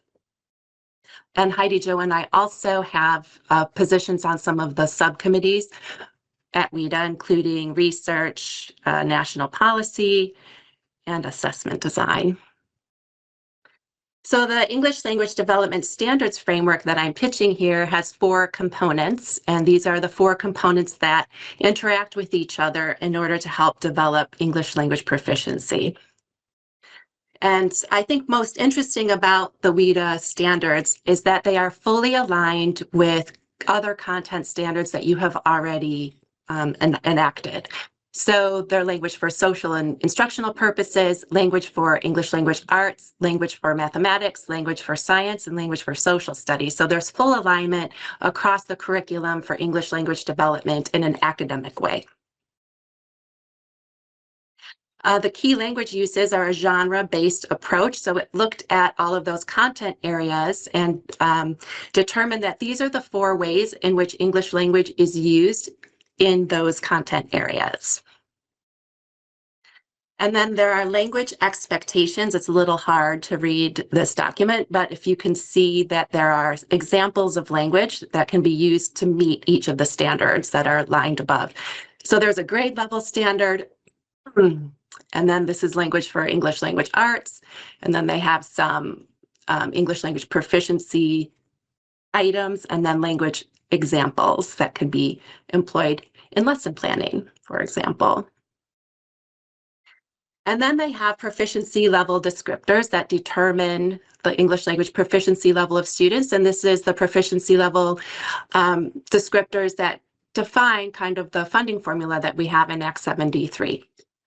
Interesting to note here is that we consider students to be proficient at the beginning of level 5. So we have the highest exit criteria for English learner status, and that is a 5.0 comprehensive score on the assessment.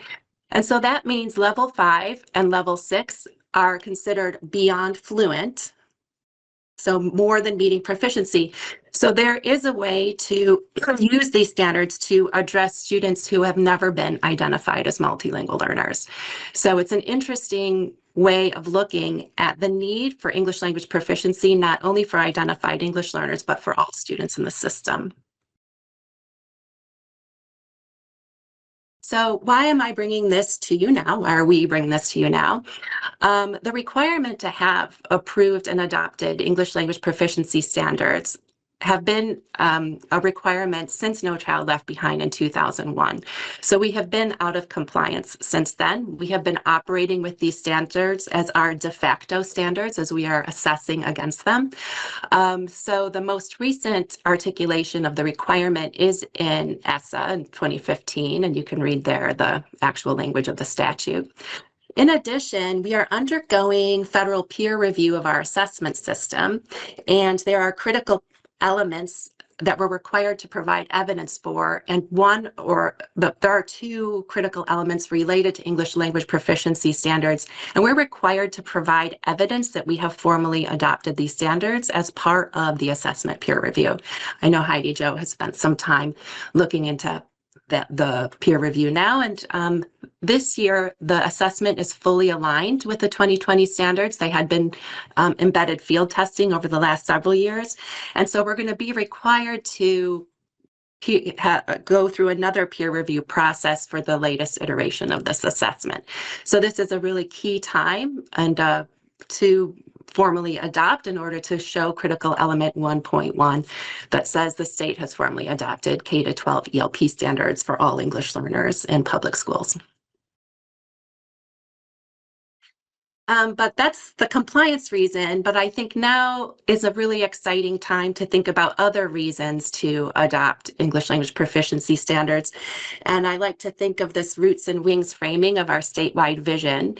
English learners often struggle to feel the sense of rootedness in our community, and also be given the wings to succeed.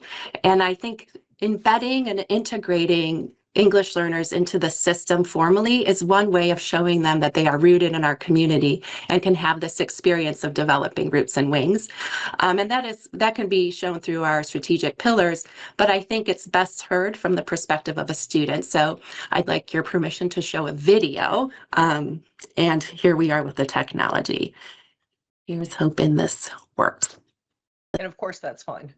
Yes, okay. So let me stop sharing for a moment so I can open a link.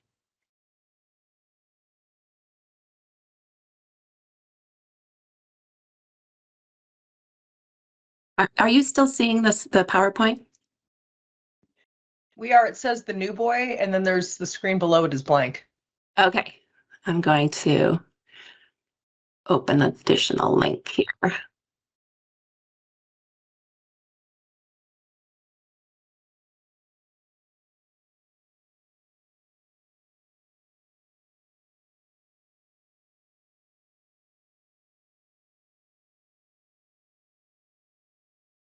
All right, so let me make sure I'm sharing sound.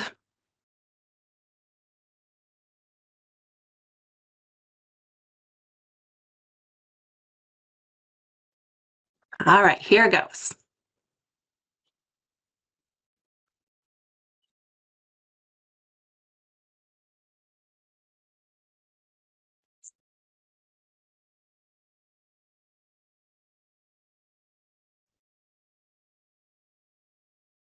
He was new at school. Everyone spoke English, but he didn't understand anything. He often sat alone, watching others laugh and talk. It made him sad, like he was different, like he didn't exist. One day, he said to himself, I want to understand. I want to speak like them. So he started to dedicate himself to bettering his English. At school, he was hard. He made many mistakes.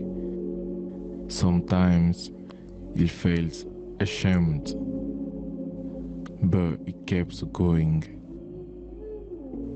Every day a new word. Every day a small victory. Then one morning he realized he understood what the teacher was saying. He could answer. He could finally speak. Now he feels confident. He laughed with others. He even helped new students because he knows how it feels to be alone.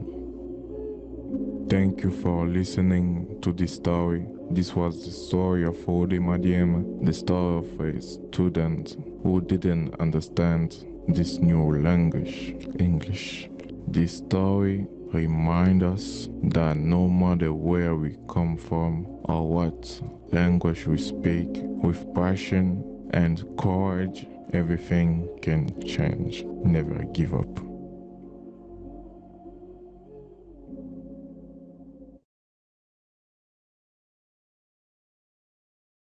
So Rudy created that video as part of a summer school project, and with the help of a Career Technical Center's digital media program.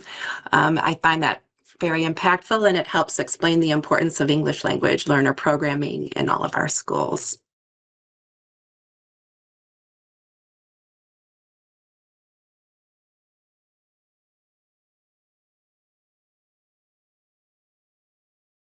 Okay.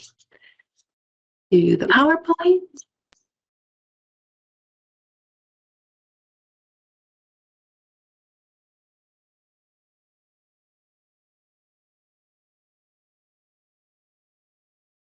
But also, I think adoption of these standards directly relates to the work that we're doing around our strategic plan and the pillars in our plan.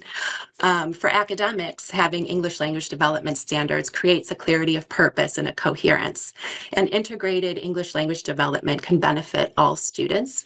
I think we have an exciting opportunity moving on to the second pillar, which is the college and career readiness. I think we have a real opportunity with the new graduation standards to create alignment as we're pinning standards to the actual academic standards onto the graduation requirements, that we could include English language development standards as part of that process to integrate it across the system. Then for pillar 3, for safe and healthy schools, as I showed you in the video, the student is needing to feel a sense of belonging. I think multilingual learners are often subject to hazing, harassment, and bullying, and more integration into the educational system will help prevent some of that from happening, that othering that they experience. For operational effectiveness, pillar 4, the data reporting is going to be more aligned now that the WIDA 2020 standards are fully integrated into the assessment that we're using. I think also for the accountability side of things, English language learners represent a very large proportionate share of the calculations we use to identify schools for continued supports. So I think if we have more formal adoption of standards and more integration across the educational system, those students will be better supported in helping us meet our goals related to our accountability measures. And then I think it speaks to itself that being able to differentiate supports for special education and for students with language needs beyond English language learners, these standards would help support students in that way. Some of the work that we've been doing at the agency is we've been partnering with UVM on a research project where we have been visiting LEAs with between 10 and 25 tested English learners to review their English learner plans and to interview their EL specialists, their supervisors, superintendents, and classroom teachers. And we're doing, so far we visited 10 LEAs and we have another 4 to go. And what we've been finding is that there's an inconsistent understanding of the standards and how they should be used in lessons, not just for the English learner specialists, but across the system. English language development does not happen in short bursts of input from an English language specialist once or twice a week. It needs to happen throughout the day. So there needs to be some kind of understanding of English language development for all teachers who work with these students. And again, there is a benefit to including English language development standards in general instruction. As kind of a pilot of this, with our science specialists in the academics division, Catherine Rossman, who's pictured here talking about the next generation science standards, and Pat Fitzsimmons, we held a science and English learner collaboration training. When we put the registration out, it oversold in one day, so we are having to have a second cohort of people. And you can see here that we had a sold out house. This was the day after a snowstorm too, so I feel really proud that this event went off as it did. And I think a lot of important things happened in this training as we did talk about the coordination of next generation science standards and the English language development standards and how English language specialists can work with the science specialists to help support multilingual learners in the science classroom. But I thought a real impactful takeaway from one of our science teachers is this quote here from Ben Lord. He's a science teacher at Wyndham Southeast Supervisory Union, and I'll give you a chance to read that.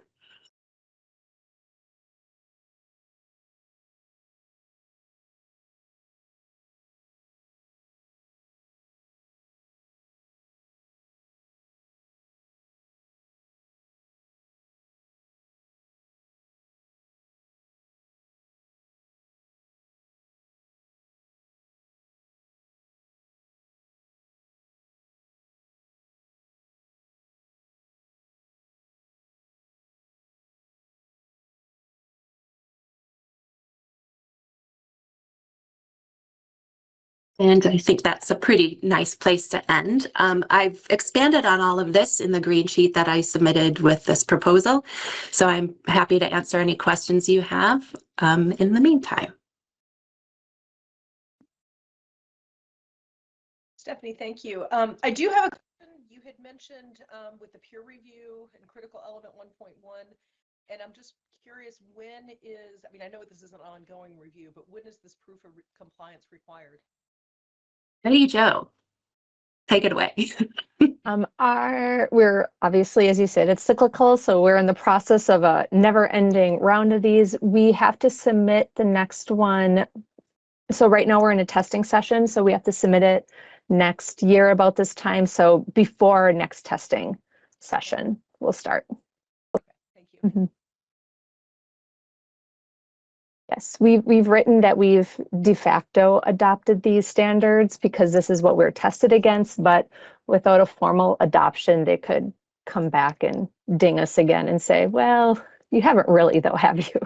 And are there alternatives to this plan? I mean, this seems like a really thoughtfully laid out one. I don't want to suggest that I'm not in favor of it. I'm just curious. There are a few different set of standards. I guess the one with the second largest number of states would be ELPA 21. They have a very different set of standards. They just have 10 that are much more general, not as detailed as these.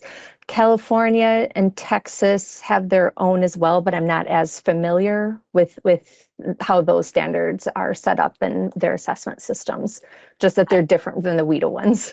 There are only 2 consortia, and the rest are states that have the capacity to build their own assessment systems.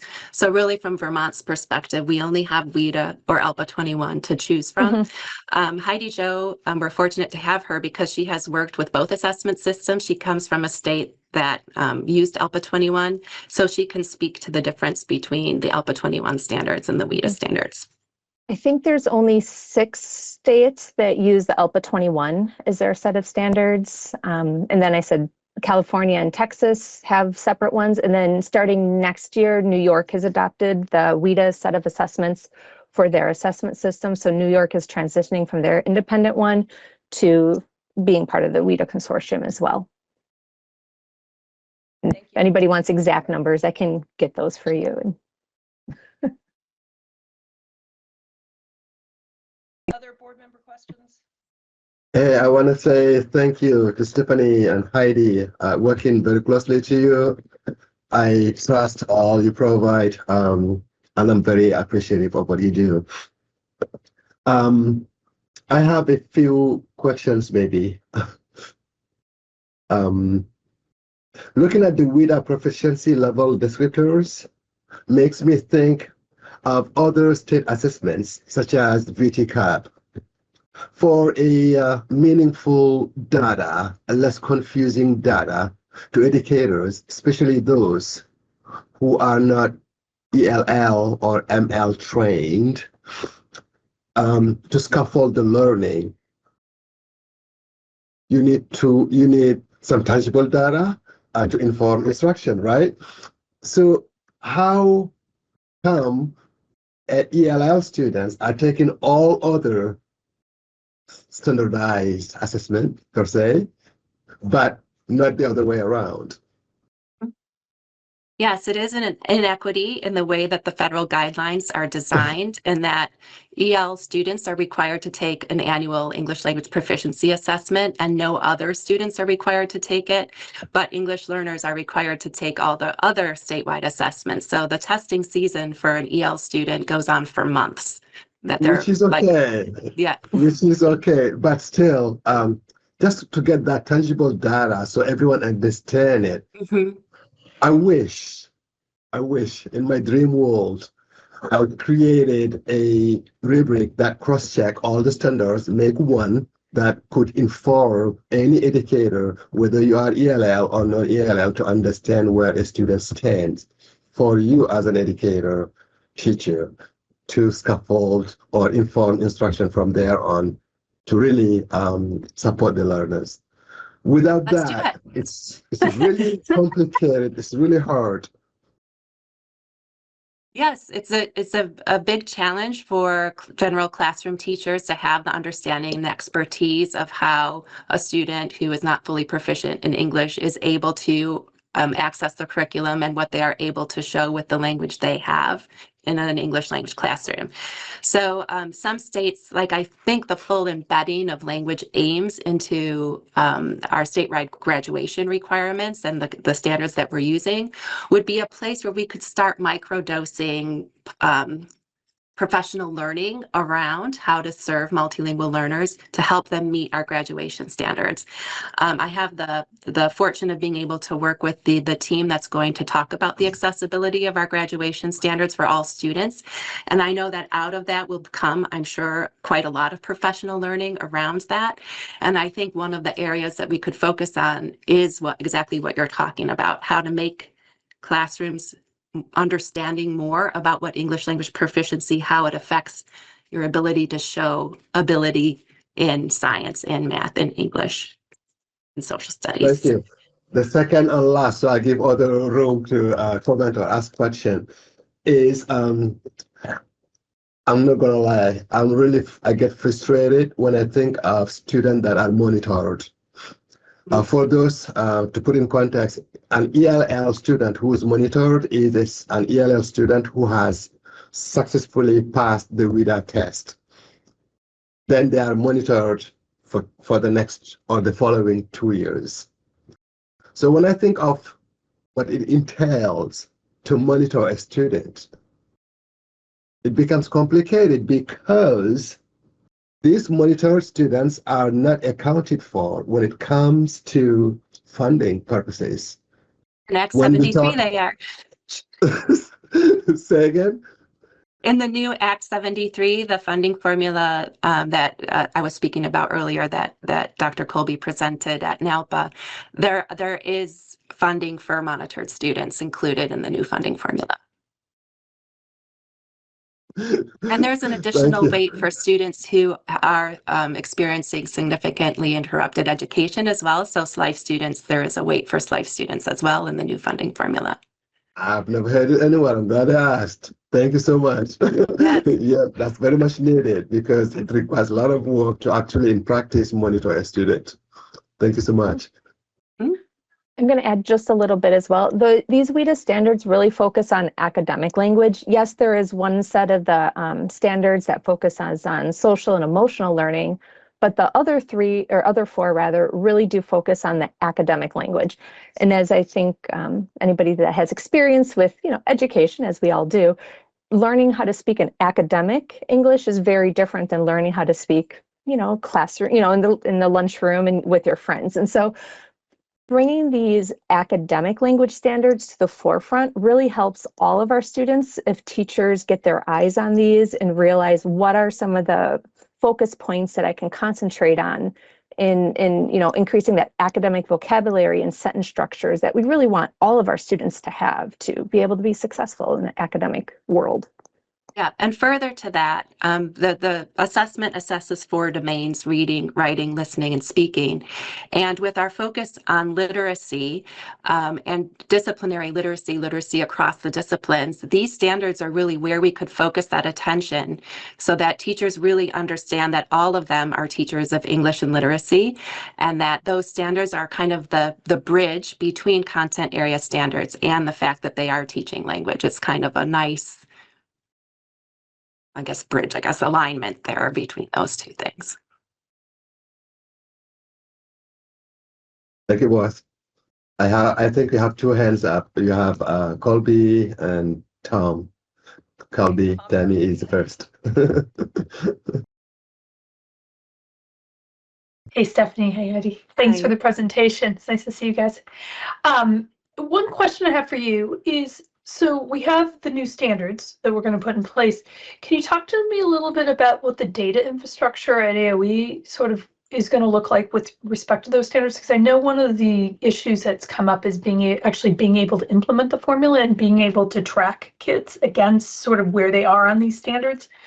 And I think it just sort of in thinking about the big picture, I think that would be helpful. The other thing is Mohammed, just to clarify, the SLIFE funding for the interrupted educational students is over and above the additional weight for English language based on proficiency. So that's important for places like Winooski. But I'm curious about the data. Yeah, so as far as the data is concerned, we have the proficiency level data of students in the system. So they take the assessment and we have their proficiency level. The wording of the finance formula, though, since we don't test after 5.0, there is a weight for 5 and 6. So I think we would just call that monitor year 1 and monitor year 2, and we can calculate that in our current data system. The one place where I think the data we need to come up with a definition of, a formal definition of, and a way of collecting that information is what does it mean to be a student with significantly or a limited or interrupted formal education? What does that mean and how do we count for it? And then how do we collect that data at the state level? That is the hardest part of that funding formula for us currently. And how does that definitional consideration fit with what the state board is being asked to do with taking care of the standards, right? So is that something that we should be considering as we are adopting standards? Should we be working with you to define that? Is that something that you're doing administratively, right? I'm just trying to think about it, just sort of how does that all work, right? I am not sure how definitions are determined. Is that determined by the legislature or by the school board? Zoe, do you know? I think it's got to be a rule. Yeah, so I'd say they're two separate. So one is for the state board to review and approve the standards. And then what you're noting is that there's a new classification that will be incorporated in the funding. We named that last year, that this would require a separate data collection. So that is noted on the radar and is something that we need to account for when we transition to the new funding formula. But we're not considering. So the WIDA standards deal with the proficiency levels 1 through 5, and so that's the standards. So since the standards don't cover SLIFE, right? The standards that we're considering now don't cover SLIFE. So I think my question is should we, as we're thinking about standards, be defining SLIFE in the context of those standards so they're all in one place and all one sort of work together, or are we talking about these are standards for the 5 levels and that SLIFE is going to be handled separately? I think they should talk to each other because my suspicion is most definition of SLIFE will include a proficiency level, right? Like that's what I'm think thinking. in many states it's students who have a 2.0 or below plus some other metric, not having been in formal education for the last 3 years or some other defining. And the standards that you just reviewed with us do not include that piece right now. So that would be something that if we were going to embed in the standards, we would need to do before the state board passed the standards as you've recommended, correct? Okay, that was kind of how I was thinking about it. I think we have something else we have to do before we can pass these. If we're going to make sure that these are all together. I think that the standards we would use like an academic English language proficiency focused way for SLIFE students would be the same set of standards we would use for all of our English learners. Right. We would just recognize, that the SLIFE students need some additional supports in other ways. Heidi, I think what I'm saying is you all have done a good job of sort of giving us an overview and bringing before the board sort of the WIDA standards that tie to the 5 levels of proficiency, but they don't include SLIFE, right? And so if we were going to have if the standards were going, if the definitional aspects of of SLIFE invoked the standards, it needs to be part of that conversation, and it's not part of it's not included right now. I don't think it's a big deal. I think it's just something we got to do before we officially pass the standards. So, okay, that's helpful.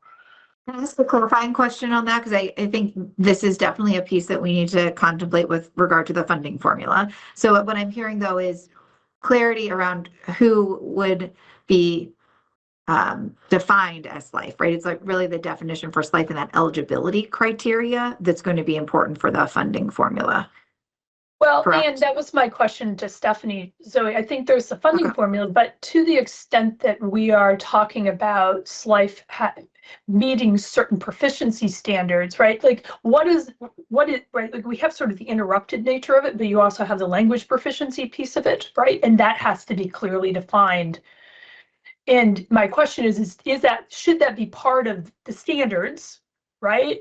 Or is this, is it gonna go someplace else, or is this an and in both? That's what I'm asking, because it's unclear to me whether or not we need to be talking about SLIFE in the context of the standards you just presented. Yeah, understood. So I think it's an action item for us to come forward with a proposal to the committee around this particular point, and knowing that they do need to talk to each other, but there's also kind of separate, there's some areas of this that are separate. So let us kind of take this away and then come back to the committee. Because I think this is part of the process. It's really good, right? We come to the whole board, we give an overview. Yeah, get us some questions. So this helps us to narrow in on where the questions are, and we can bring that to the standards committee for the different recommended options of how to proceed. So I appreciate you flagging it. I do think that means we can't vote on the standards today as a board, right? That it looks like, Jennifer, it looks like this is going to need to go to the standards. That's what I'm trying to figure out is, like, are we in a position to vote on these, or is there still another piece that we got to talk about? And it sounds like there may be another piece we got to talk about. Well, so if we've got to talk about it, then I think it's got to go to the standards committee. That's what Zoe seems to be saying too. Yeah. That's why I'm asking the question. I don't actually think it's a big deal, and WIDA standards are great. Yeah, I don't think it will delay us, but I think just for peace of mind and due diligence, including this as one agenda item on the standards committee, I think we can resolve this and make sure we all have clarity and feel comfortable. So I don't think that this will create a big delay, but I think it's warranted to have a fuller conversation with the committee. Could we, I know we've got a lot going on, but could we do this on a time frame that allows the standards committee to take this up in its February meeting is what I'm thinking about, just because that's going to be a busy committee with the class size. And I know we want to get this buttoned down. And so what I'm hearing is it's a narrow question that we can respond to at the committee at the February meeting, so that we could bring it back to the board upon your recommendation for a vote. Yeah, and Stephanie, you and I can talk more about this, and so I can help frame this out. But I do think, Jennifer, that means we're not going to be in a position to vote on these today. I think there's an additional piece that we got to deal with out here, but I think we can deal with it quickly. I agree with you. I think we're going to vote to put it to the committee, but I'm going to let Tom go first.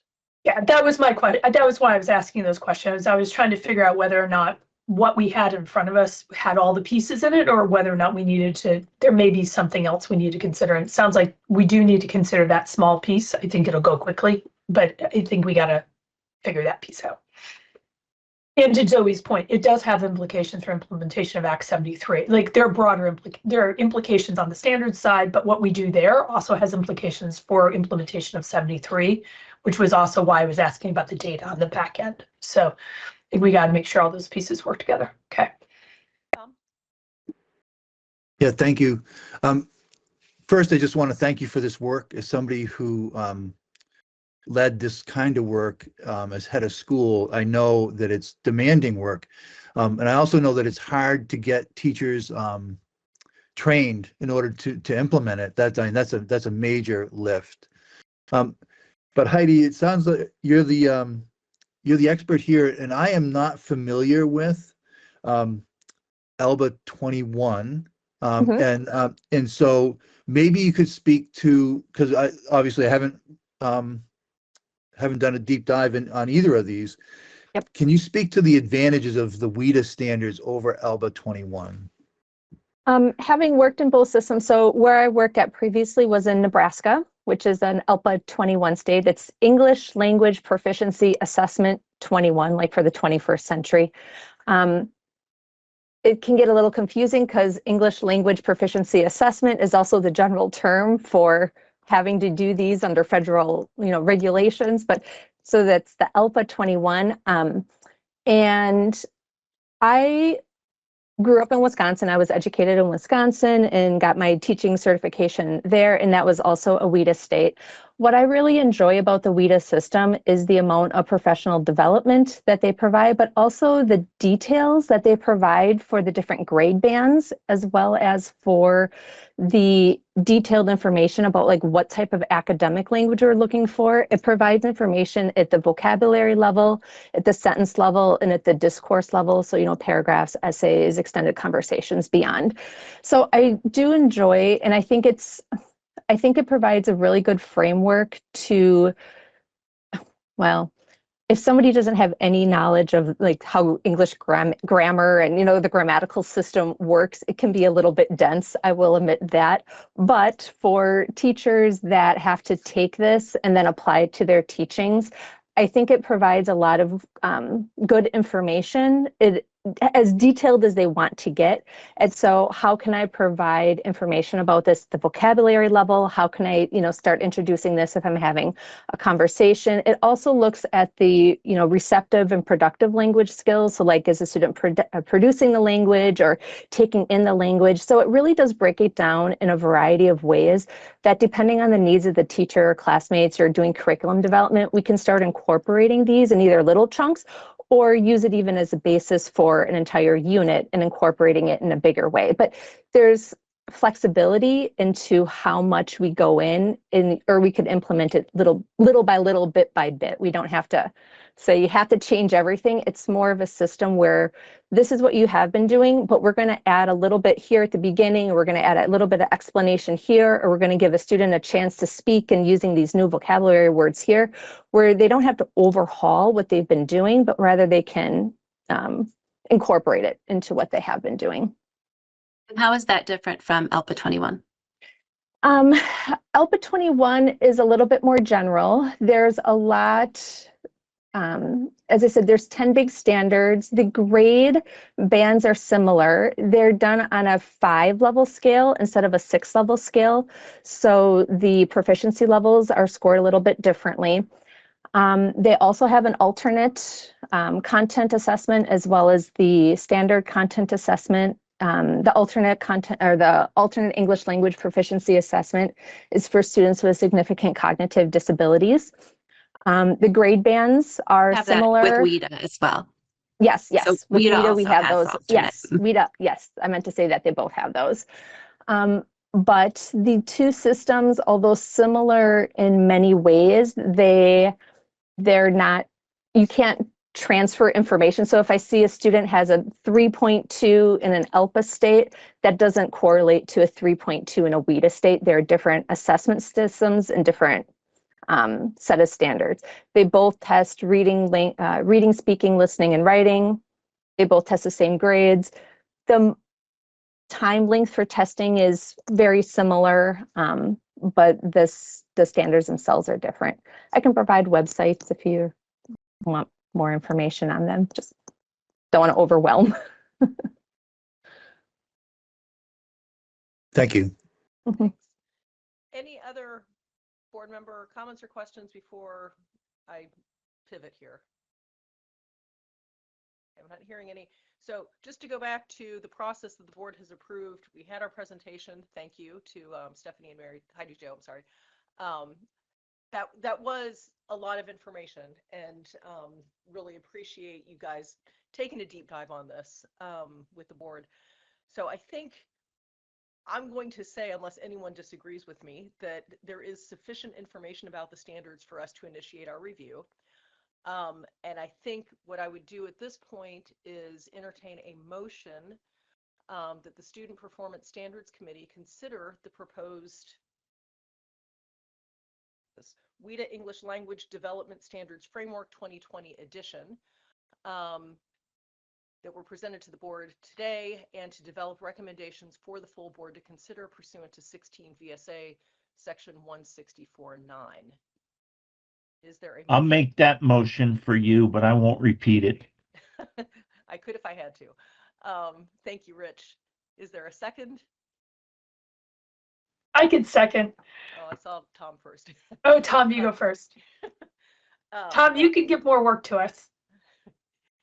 Any further discussion? Hearing none, all those in favor of approving the motion, please raise your hand and signify by saying aye. Aye. All those opposed, please raise your hand, signify by saying nay. Any abstentions? Okay, the motion carries. And Tammy, I heard you say February. Stephanie, can you and I find some time in the next week or so just to chat, and then we can, I think we will update the February Standards Committee agenda to take it up. Okay. And Tammy, remind me, it's February what, the meeting? second Tuesday of February. Tuesday of February. Perfect. All right. February 10th. Thank you. All right, thank you all. This was a really good conversation, and I look forward to coming back at our February meeting. Maybe if we're ready, we'll vote this out. And Jennifer, I just want to formally recognize the great work Stephanie's doing, and not just for the state of Vermont, but on the national stage. She is a true gem and a leader in this area. So we are really, really lucky to have her here in Vermont doing this great work. So I've seen her in action. I've also met colleagues of hers around the country who recognize her leadership and just all of the contributions that she's making. So yeah, Mohammed, right? Yeah, Stephanie. There you go. She's amazing. Yeah, Lori.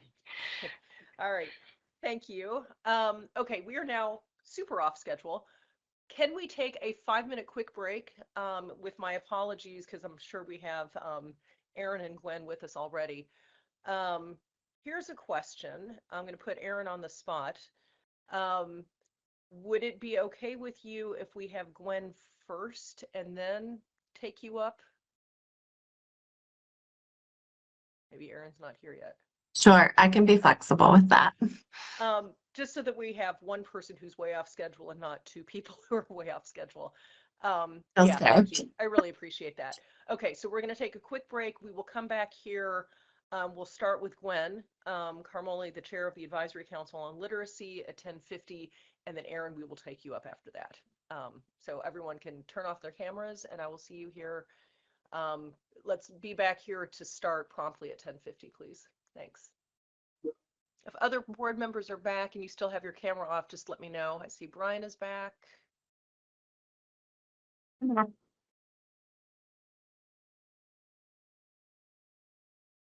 we have anyone else who's back? Tammy's back. Okay, so we've got 1, 2, Hey, Gwen. 3, 4. Okay, and Cynthia's back. Great. All right, so we are back. I'm going to take up where we left off. Hello. So we now are joined by Gwen Carmoli, the chair of the Advisory Council on Literacy. So as the board knows, and it's in the agenda packet, we received the Advisory Council's 2025 report. And just to frame this agenda item, the Advisory Council on Literacy was created by Act 28 of 2021. And was designed to advise the Agency of Education, the State Board of Education, and the General Assembly on how to improve proficiency outcomes in literacy for students in pre-kindergarten through grade 12 and how to sustain those outcomes. So Gwen has put together the annual report and presented it to the board, and I invited her to join us today just to review the findings and then have a discussion about where we go from here. So Gwen, welcome. Nice to have you with us. Well, thank you so much. It's such a pleasure to be here on this chilly morning. I'm looking outside my window. I'm in Colchester. I'm director of curriculum in Colchester School District, and I'm seeing the most beautiful sunshine and aware that it's very chilly out there. It's really a pleasure to be here today. I have a short presentation, and I am along the way always willing to answer questions. And at the end, I know Jen had asked if we could have some time for questions at the end. Really, this is an annual update of the work that's been happening with the Advisory Council on Literacy. And what is challenging about a report is that we have to write what was completed in the past year up to the point that we were writing the report and that the council had heard. So you're going to see in the report there was information about NAEP, and NAEP had, at that point, we only had the NAEP 2022 results. Since that time, we have the 2024 results, but the council has just barely seen them. It happened after the report was completed, and we are about to receive our VITCAP presentation in the upcoming month. So just so you know, there's a little delay in what the report is and what the information on the ground is. The Advisory Council on Literacy, as Jen was saying, was set up by Act 28 and then was continued by Act 139. And it set a focus on early literacy, which was really around this effort that has been a Vermont effort for about 2 decades of getting students, every student, to read on grade level by grade 3. It put a really high focus on those early literacy years in order to have successful readers in future grades and beyond school.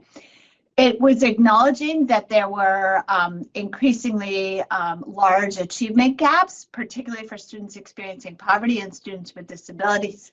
And it outlined a set of tasks that we would work on as an advisory council. With Act 28, there were 8 meetings per year, up to 8 meetings per year. With Act 139, as it got continued, it's the same tasks, but it reduced the number of meetings that we can have in a year. They set up to 4 meetings per year. You notice on the chart that's available, we zoomed our way through the tasks, but there's more work to be done on those tasks. And so the far right-hand column, Act 139, tells you what the council is doing for those, even though it's the same task, what the next step might be or how we're going about that work. So an example of that on right in the middle, provide recommendations for services for school districts around implementation, around the literacy plan and staffing needs. We did make recommendations with our Act 28 work, and we are continuing to monitor that and provide updated recommendations in each year. So that's a little orientation around the council. Just also to let you know, there are 19 members on the council. We had 14 and it got expanded with Act 139. We have representation across the state from the what I call the V's, the superintendents, the school board association, the Vermont Principals Association, the Vermont Teachers Association, the Vermont NEA. We have the Vermont curriculum leaders. I'm the representative for the Vermont curriculum leaders. We have teachers. We have a role for a student. It is not filled at this time. It will be filled in the near future. Literacy experts, higher education. So we have a wide range of expertise and varied perspectives. And every person is serving as a representative of an organization or a constituency group. So they may have individual ideas, but really they are there representing that organization. And then we take that into consideration when we make the recommendations. Everyone is bringing forward their recommendations, and then we vote recommendations forward. We've rooted our work in evidence-based resources, and a shift that happened in the last 8 years is the federal guidelines went from research-based to evidence-based. So it said that everything is rooted in research, but it's what are the most effective practices, particularly in the area of literacy. And in our case, the focus is on early literacy. The National Reading Panel from the year 2000 was probably the most important of the starting place for our work. It identified the big 5 areas of fluency, phonemic awareness, phonics, fluency, vocabulary, and comprehension.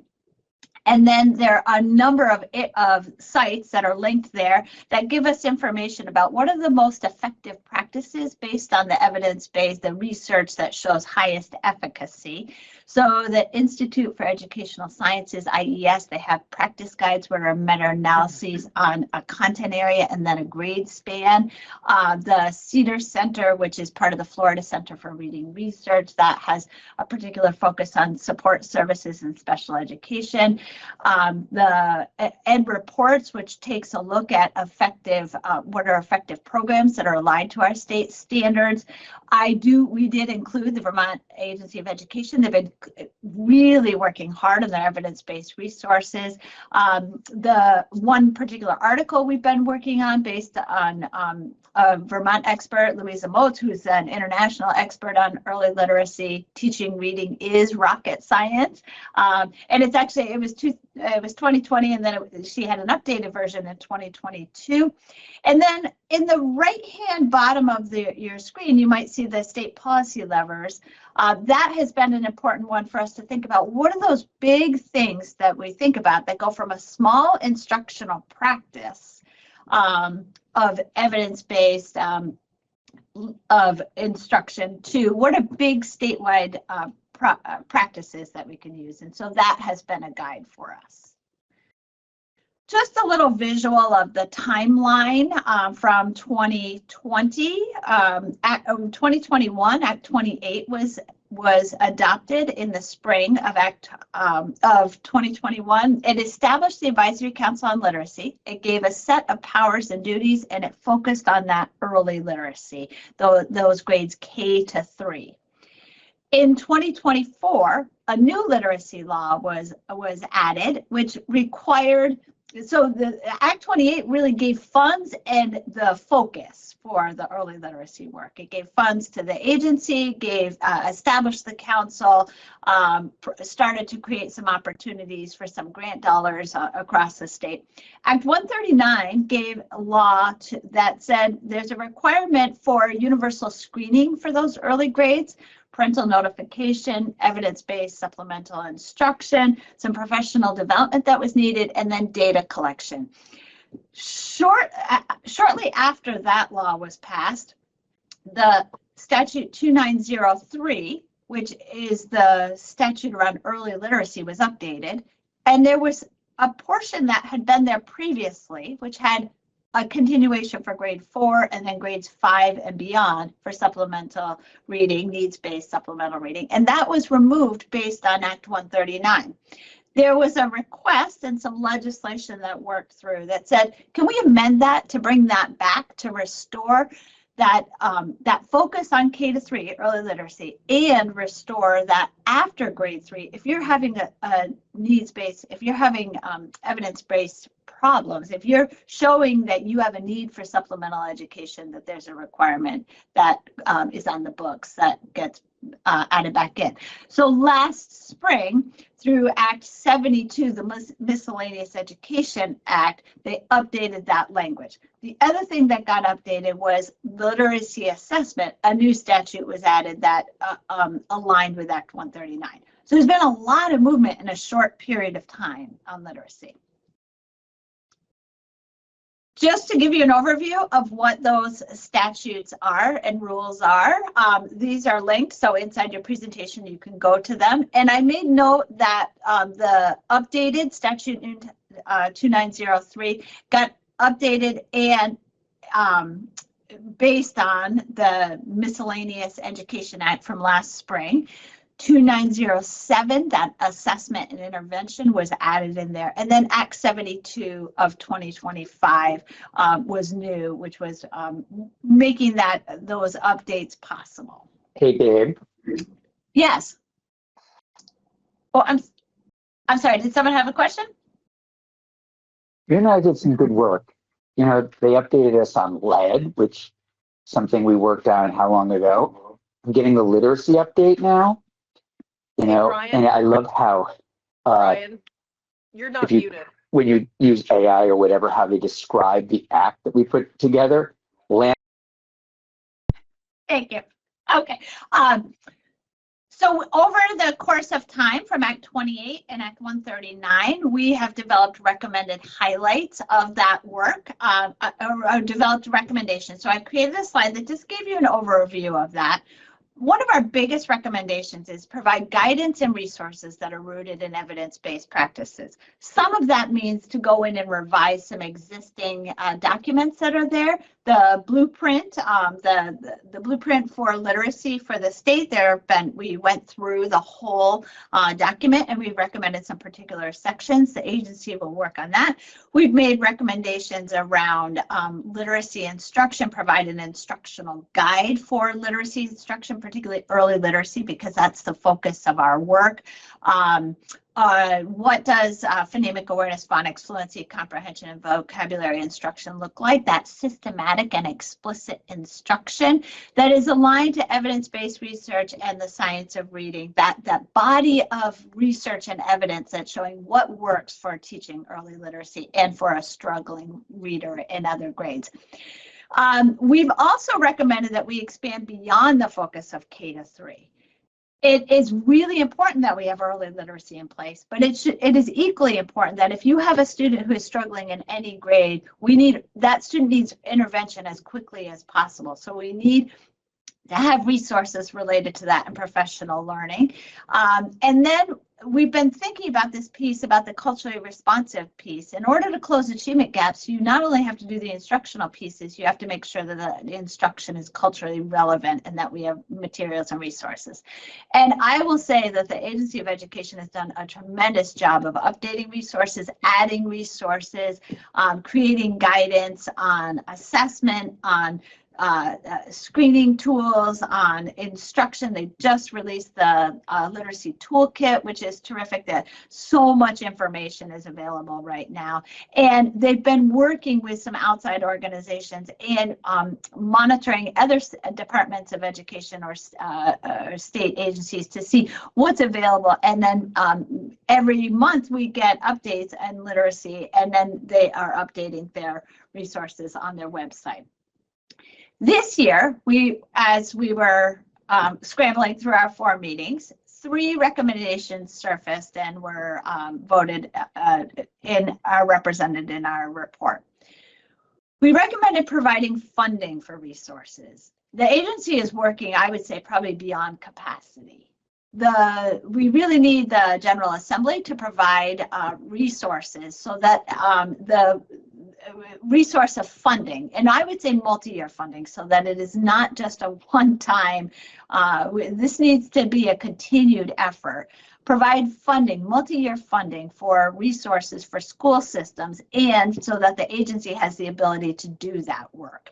They did receive funding for staffing, and through ESSER funds, they were able to use dollars dedicated to literacy. But the recommendation of the Advisory Council on Literacy is that the General Assembly provide funding so that the agency can get resources out to school systems. They're also really recommending this piece about providing professional learning opportunities. And that might be professional learning, could be videos, on-demand videos. It could be opportunities that are in person. It could be coaching. All of those pieces of professional learning that make a difference and need to be equally available no matter the school system or the corner of the state that you're in. And then it's very important that we've done so much work on the early literacy. Make sure that as we're thinking about literacy and the needs of students in any grade, that we are continuing to support Act 139 in those early literacy efforts. School systems are putting screeners in place and starting that data collection and that connection to the parents with the parent notification. But if we lose sight of that, a lot of important work is going to stall out and may get replaced with something else. So we really need that continued support.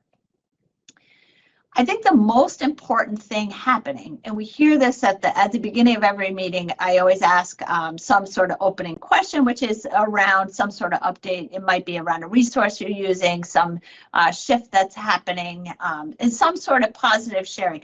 And what we're hearing is every school system and representative is working on it, who is related to the council, all the organizations, everyone's working on this in some way.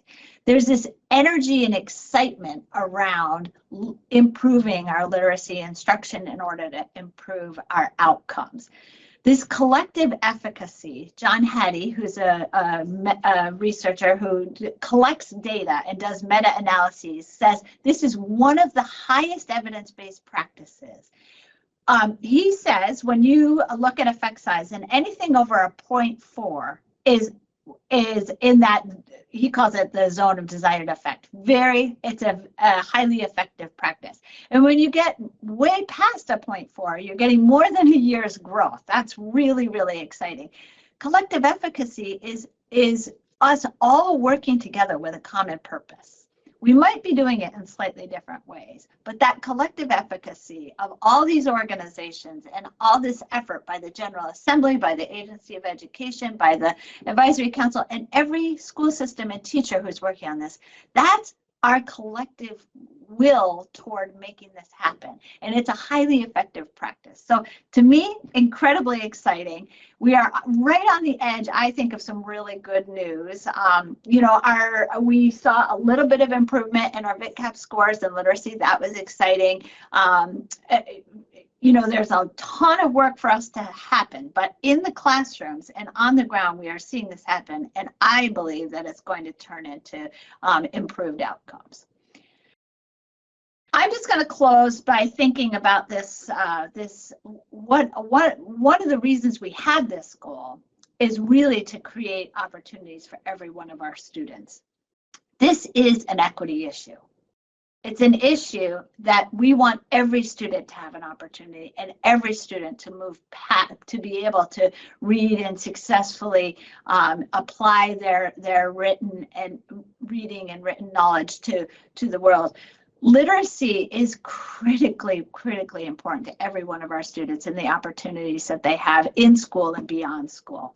Frederick Douglass said this very, very eloquently many years ago, and he was talking about the freedom of African Americans and Blacks. I would say it's the freedom of every one of our students and this importance of how do we increase opportunity for every student in Vermont. Hugely important.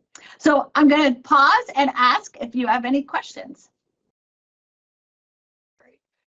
Gwen, thank you so much. The presentation really helped in terms of, you know, bringing out the salient points of the written report. And I know every slide is always the tip of an iceberg, so I appreciate you taking the time to do that. Board members, do you have any questions about the report or the work of the Advisory Council on Literacy? I have one. I have one. Brian, please go ahead. No, please go ahead, Mohammed. Go, my honor. Okay.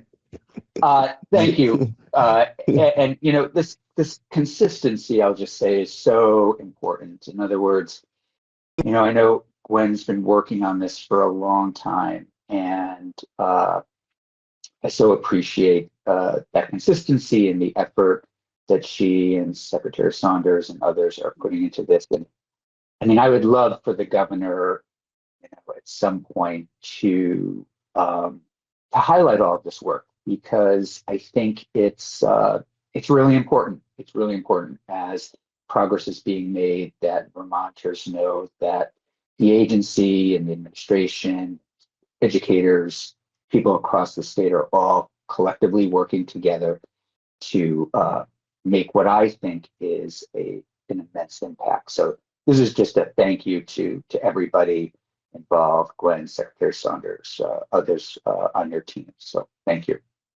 Well, thanks for the kind words. And I appreciate all the work you gave and support you gave in Senate Education that helped us move this forward. Thanks. Mohammed? Thank you, Brian. I cannot state it the way you did. Very much appreciate the work done. Gwen, good to see you. Nice to see you. Yeah, while I appreciate the presentation, I have been struggling for a while, and I have consulted many curriculum directors or spoken with many teachers around how our students are graded.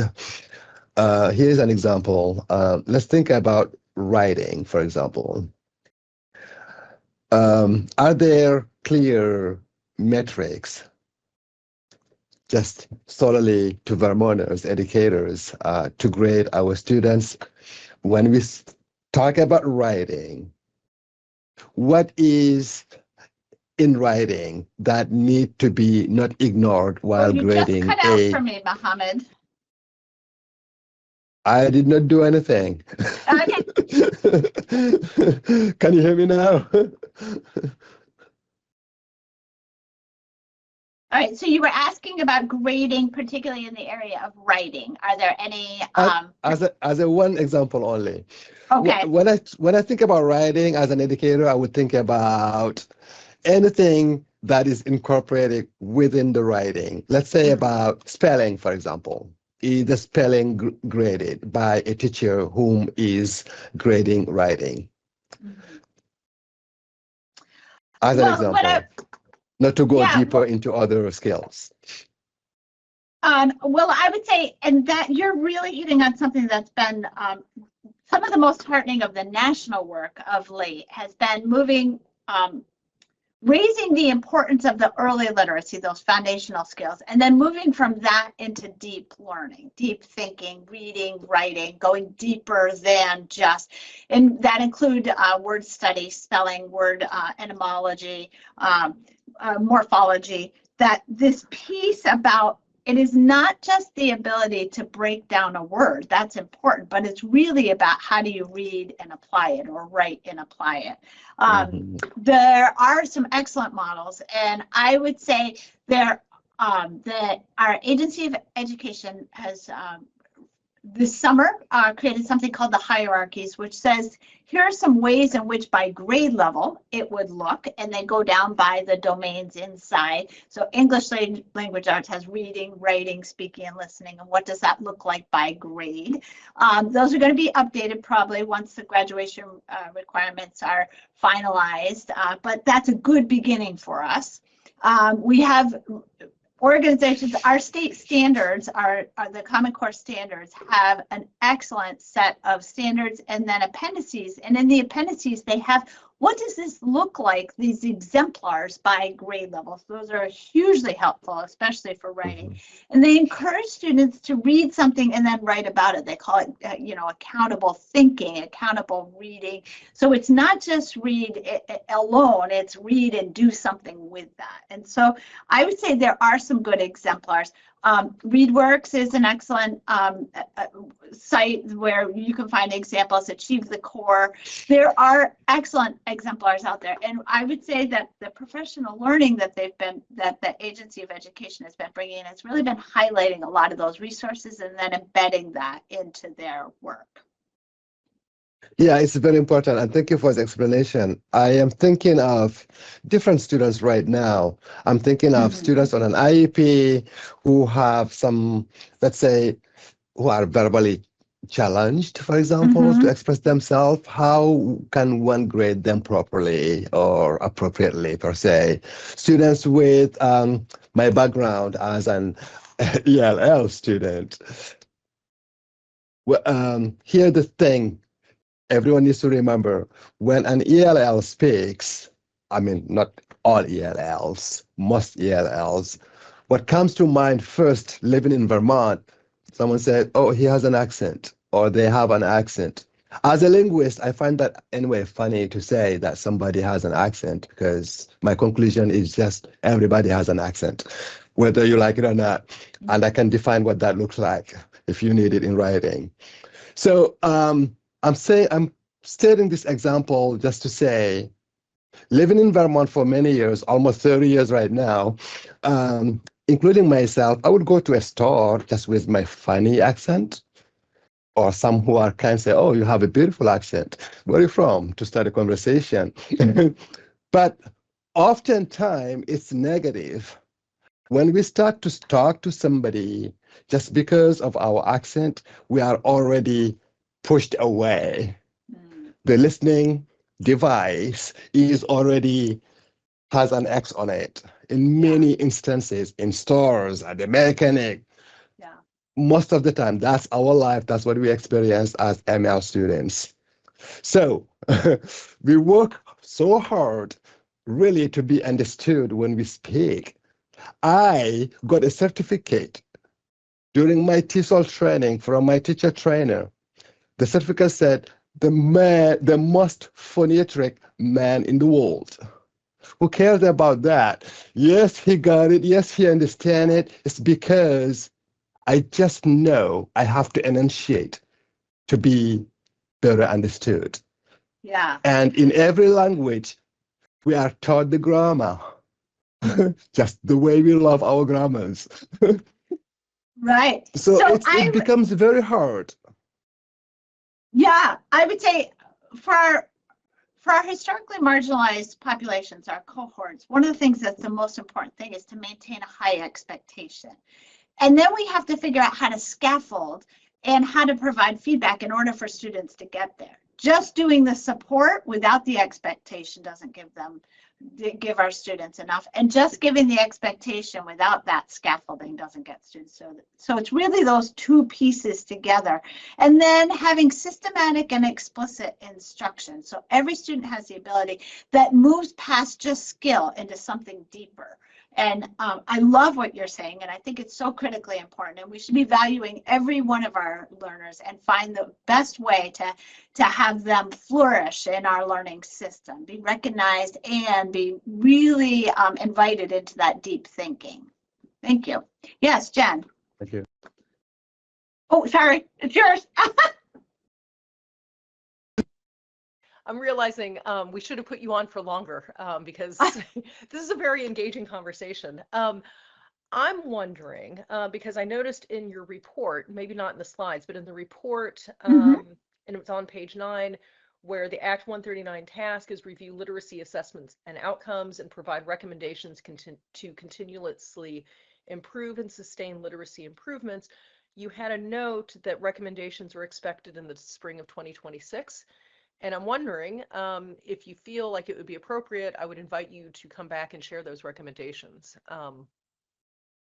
Sure, we'd be happy to. We'll be wrapping up in May, so it'd be in June, or it could be fall. You decide the timing. As I said, we've heard the NAEP results. We're going to be hearing our VICCAP results, and then we're also going to be looking at professional learning as what are our recommendations related to that. So that will be part of our work this spring.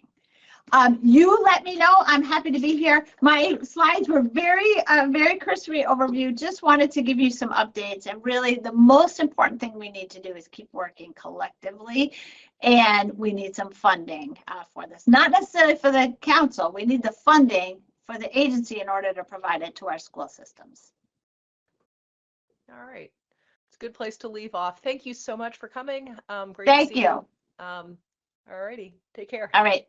Be well, everyone. Okay. Now, if Erin is here, we will turn to statewide graduation requirements. I am here. Excellent. Well, thank you again for letting us shuffle you around. I appreciate your flexibility. Of course. So this is our final update to the board from Erin Davis, the agency's Chief Academic Officer, to review and discuss the agency's recommendations regarding state graduation requirements. From there, the agency's recommendations will be considered in the first instance by the board's Student Performance Standards Committee before ultimately coming to the board for a final vote. So Erin, I will turn it over to you. Great. Happy to be back with you all. And happy to have the report in your hands if we hit our December 31st deadline, and we're pleased to pass that over to you all and feel pretty proud of the work that we put into it. I wanted to start just with some reminders of key points about the graduation requirements work. Much of the impetus of this, as Secretary Saunders mentioned earlier on today's meeting, is a result of the U.S. Department of Education finding from their last monitoring visit in Vermont, which showed to us that there is inconsistency of rigor across the state as it relates to graduation requirements. We do recognize that statewide graduation requirements alone will not fully address this, but we do see them as an important first step in terms of the AOE's broader strategy and the work that's on the horizon, especially around academics. The AOE's graduation requirements report shared our recommendations and the rationale for them, as well as the areas that we hope to explore further and the next steps that we are recommending. And we have already begun some of our additional stakeholder engagement sessions that we planned in order to continue to support you all in this phase where you're in the decision-making process. Quick reminder of the timeline of events slide. This is one that I've shared a number of times as we've met monthly, just to anchor everyone to the process itself and help folks keep some key dates in mind. Any of the dates that are on here that have the asterisk next to them is an indication that those dates were set as part of sections 8A and 9A of Act 73. I'm quite pleased to move that box over to the phase that we're now in, phase 4, where we are looking at some ongoing support that the AOE can provide the state board as you engage in your decision-making process. I wanted to start by really regrounding us in the amount of stakeholder engagement that we did through the months of October and November. We certainly recognize that this was quite a compressed timeline for us to explore this topic and submit the report, but I feel quite proud of the amount of stakeholder engagement that we did, and I think the feedback that we received. In the next couple of slides, I'm going to walk you through many of the trends, and I imagine if you've already had a chance to read the report, you see how it was reflected in terms of the area of focus, where folks had specific feedback for us to consider for our recommendations. On this slide, it represents the formal group meetings that we held to talk to different stakeholder groups about the statewide graduation requirements. In total, this represents around 400 stakeholders across the state. This does not include meetings that were more one-off or with specific individual schools or just individual teachers in some cases who reached out to us. Anybody who reached out to us, we followed through and set up additional time to meet with them. So really, we've got hundreds of folks across the state who were able to give their input on this process and let us know what specific areas about the recommendations they may have had some questions or concerns about. This doesn't include the additional survey that we also did, which you may recall had 374 respondents to that as well. So really, in terms of the few months that we had to engage with folks, we had hundreds and hundreds of folks that were able to share their feedback around the process.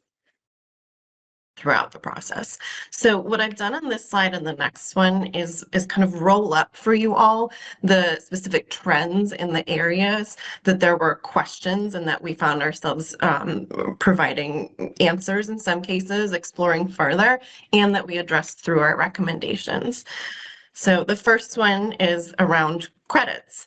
The use of credit is a unit of measure. As a unit of measure to, our recommendation is that we use credits as a unit of measure to align with the current EQS guidance.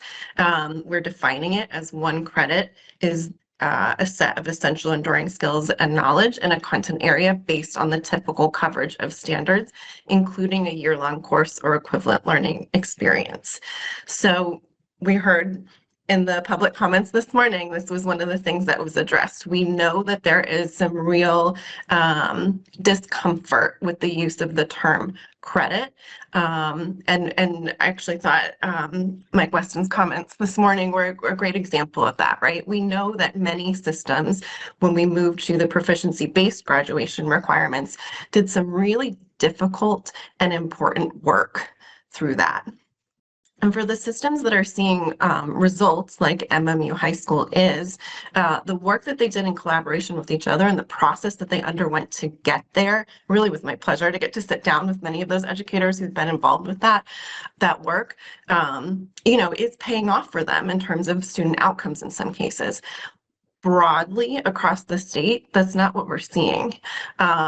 There's just inconsistencies in it, right? So we've got some real bright spots like that, but it's fairly inconsistent. And where folks landed with their proficiency-based graduation requirements means that it has so many different meanings for different folks that it's become kind of difficult to get everybody on the same page with that again.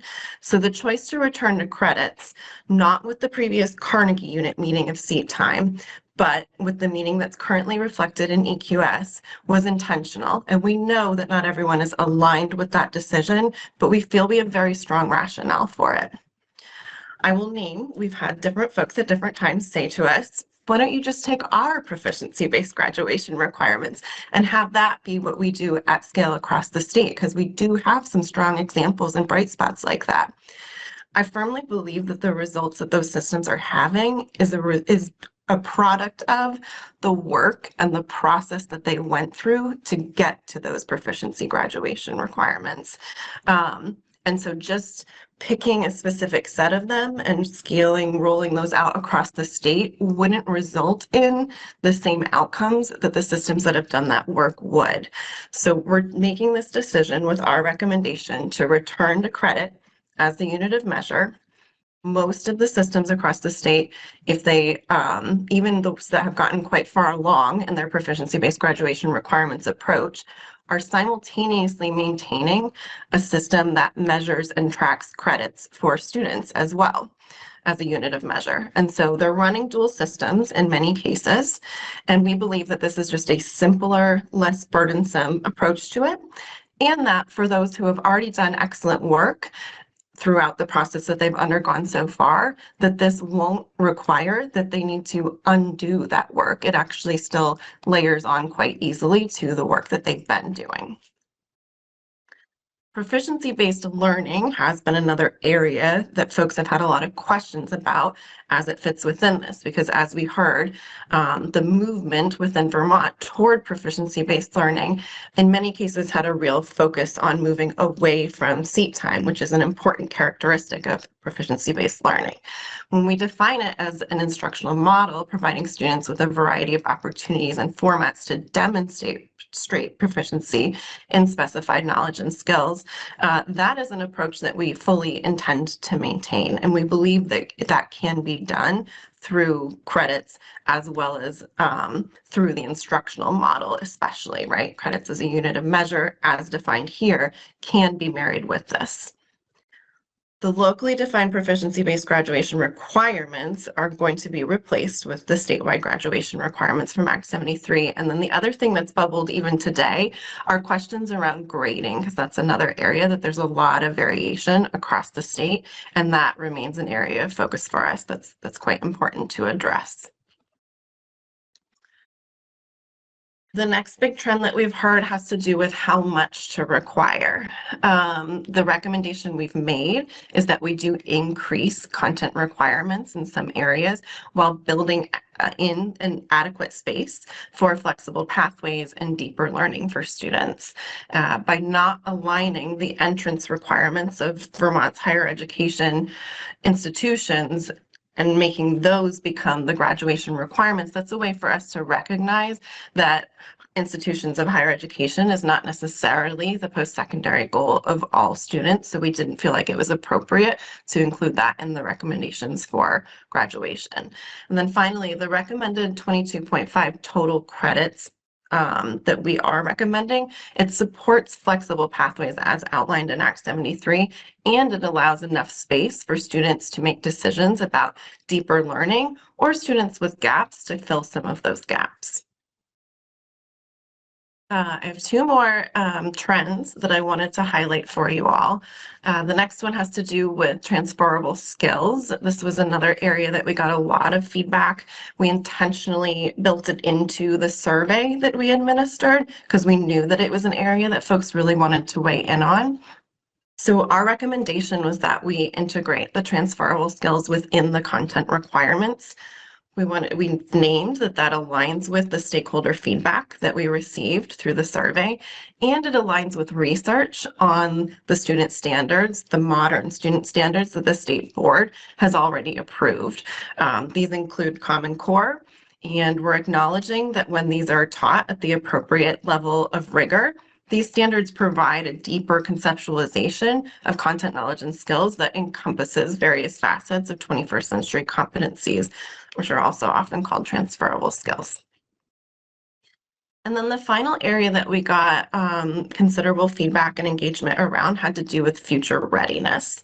So we felt like it was important to prioritize content knowledge and skills in order for our graduates to be future ready. So we intentionally named in our recommendations that this was something that we took under consideration, and we're doubling down on the need for students to have sufficient content knowledge and skills in order to be future ready.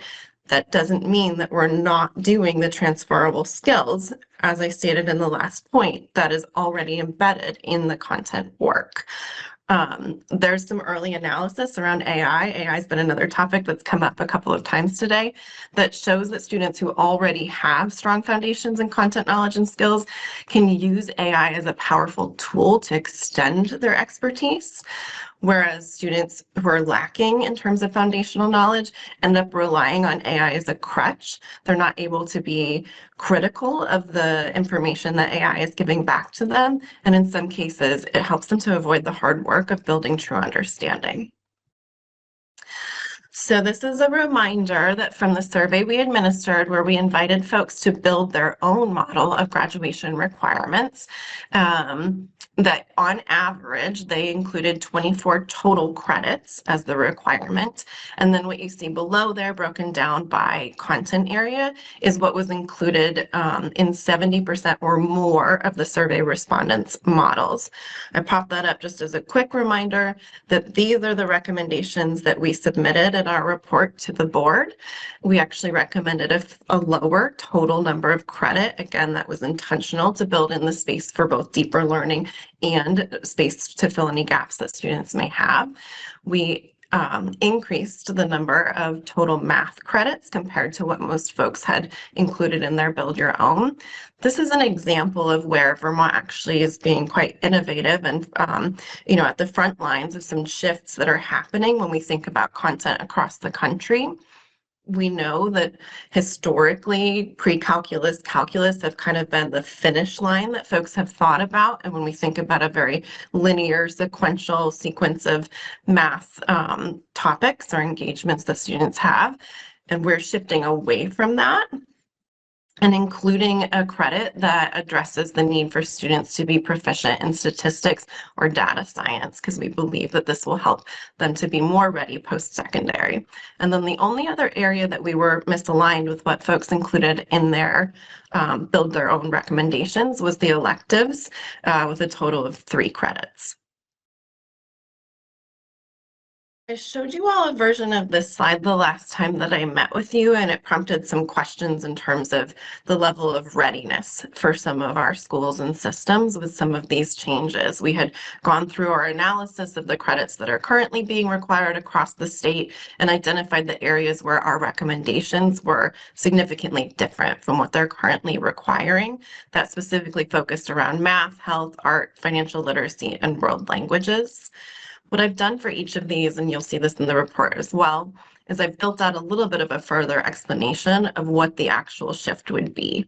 So for example, with the art requirements, 88% of supervisory unions or districts would be increasing their art requirements if they were to meet the expectation that we included in our recommendations of 1.5 credits. Many of them already require 1 credit of art. So it in fact would only be 0.5 increase, just to give you a little bit more of a sense of what the shift itself would be more specifically. Similarly, with the math requirements, I provided a little bit of the rationale on the previous slide. We know that other states are beginning to shift toward a total of 4 math credits, similar to the way we require 4 ELA credits in most states. But there is a significant shift in terms of what content from mathematics those credits would cover. The health requirements in most systems currently, they require 0.5 credits. Our recommendation of increasing that to a full credit, we believe pretty strongly will help meet the needs of our students and prepare them for their post-secondary experiences.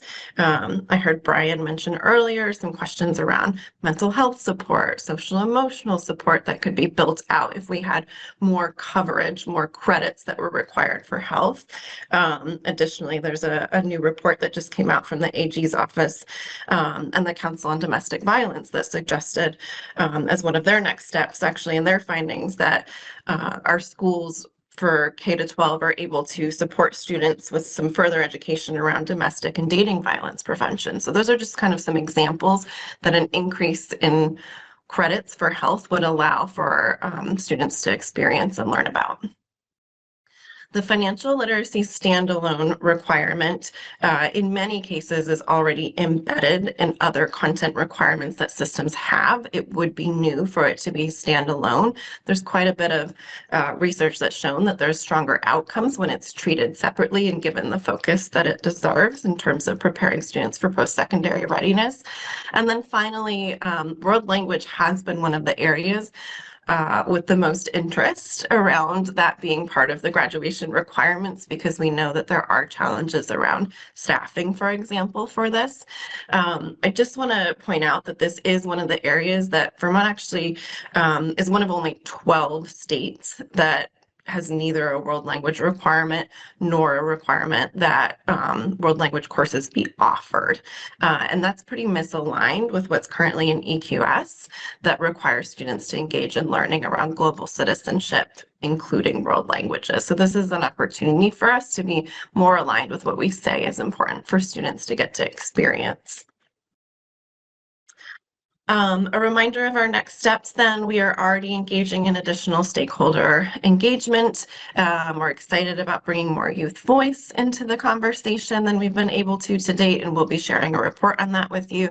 We're continuing to engage with institutes of higher education to understand what they're seeing from our Vermont graduates.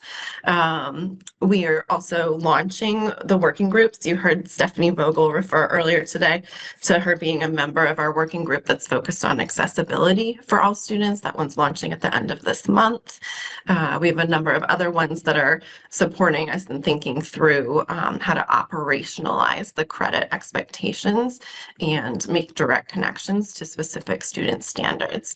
And then we're also connecting with folks around the following focus areas. These are also outlined in the report. CTE continues to be one that we need to make sure we're attending to with the one diploma approach. I already mentioned accessibility for all. We're looking at strengthening the instructional core and some more coordinated curriculum. And finally, we continue with the opportunity to have deeper learning with that flexibility that we've built into the requirements that we're recommending, to look at different seals or endorsements to really recognize when students are going above and beyond in their learning, especially in specific areas that they could be recognized for, the way that you might in college be recognized for your major. Wanted to call out for you all and others a couple of resources that are linked in the report. So the 50-state comparison for graduation requirements will let you all get a sense of what the requirements are in other states. The 2025 State of Competency-Based Education, which in Vermont we call Proficiency-Based Learning. There is a landing page for that where you can see that even if we were to change back to credits as a unit of measure, the way that we're approaching this still allows us to be one of the leaders in competency-based education across the country. I know we were one of the front runners with it, so it's pretty exciting to see that continue. And then lastly, I wanted to call everyone's attention to Appendix D. I know not everyone spends a lot of time in appendices necessarily. We did build into that appendix, though, 4 example student profiles to give a sense of how students could satisfy the graduation requirements that we've recommended. So there's a CTE example, there's a flexible pathways example for students, a student that's satisfying some of these requirements in ways that align to Act 77.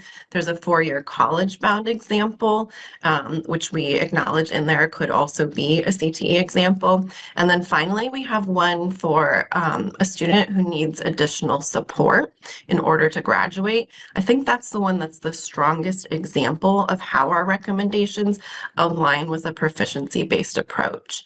What you'll see in there is there's a couple of courses and learning experiences that that student is engaging in that actually don't count as credits toward their graduation requirements because they are remedial classes in some examples, or intervention support kind of coursework that they're engaging in. And so just wanted to, again, direct you all to those resources to make sure you were aware of them and to see how that's aligning to our overall approach. I know we solicited questions from the board in advance and we didn't receive any, but I imagine some of our conversation today may have prompted some new questions for you. So at this point, I'd love to open the floor and see if there's any that we can address in our time together.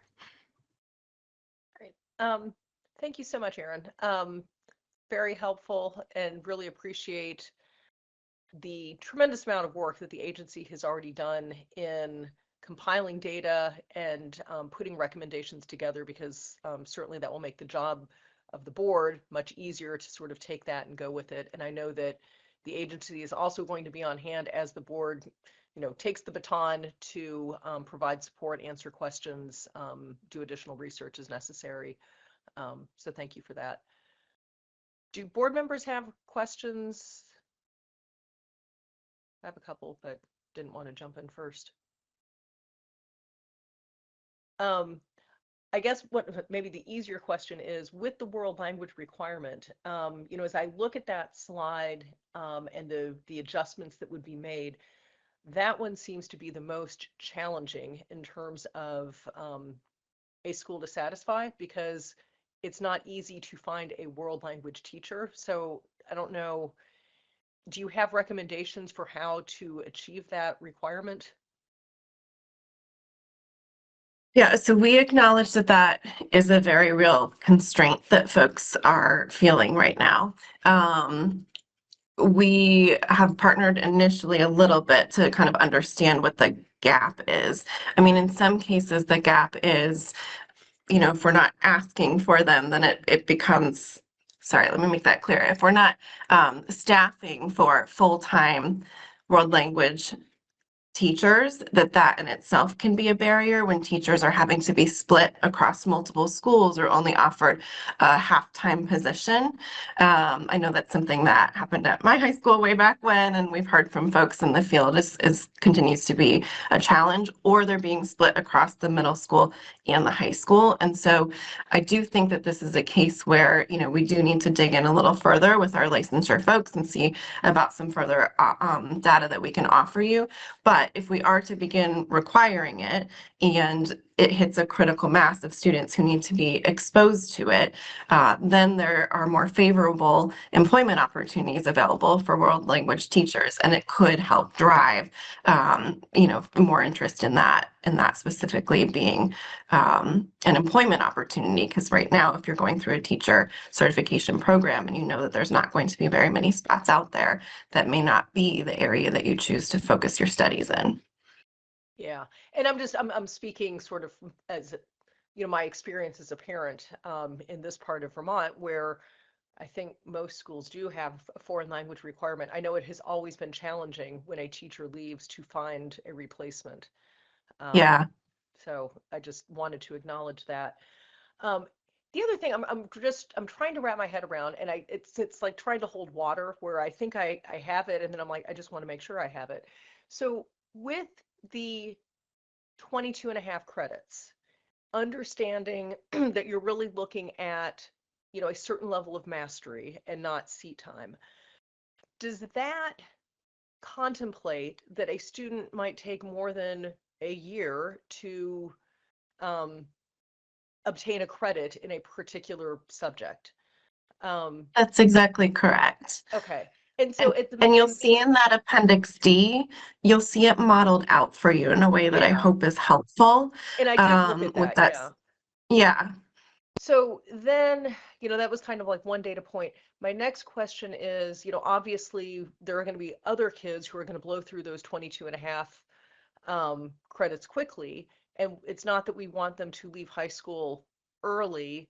So I'm assuming that there's going to be this expectation that kids, I mean, you've got, early college and dual enrollment, but for the average student, the idea is that they will continue to be in their high school and, taking other classes, maybe in addition to the 3 electives that are, part of the 22.5 credits. But then when I'm thinking about, kids graduating from a school, let's say you've got, one kid who took 4 years to get 22.5 credits, and then you've got another kid who has, those 22.5 credits, plus all these extra classes that reflect that student's unique interests, and maybe even has, some sort of seal on their diploma. And then I go back to the original thought about inequity. And so I'm trying to kind of hold all of that together in my head in a way that makes sense. I appreciate the way that you're grappling with this, Jennifer. what I think you're highlighting is a need to catch students upstream.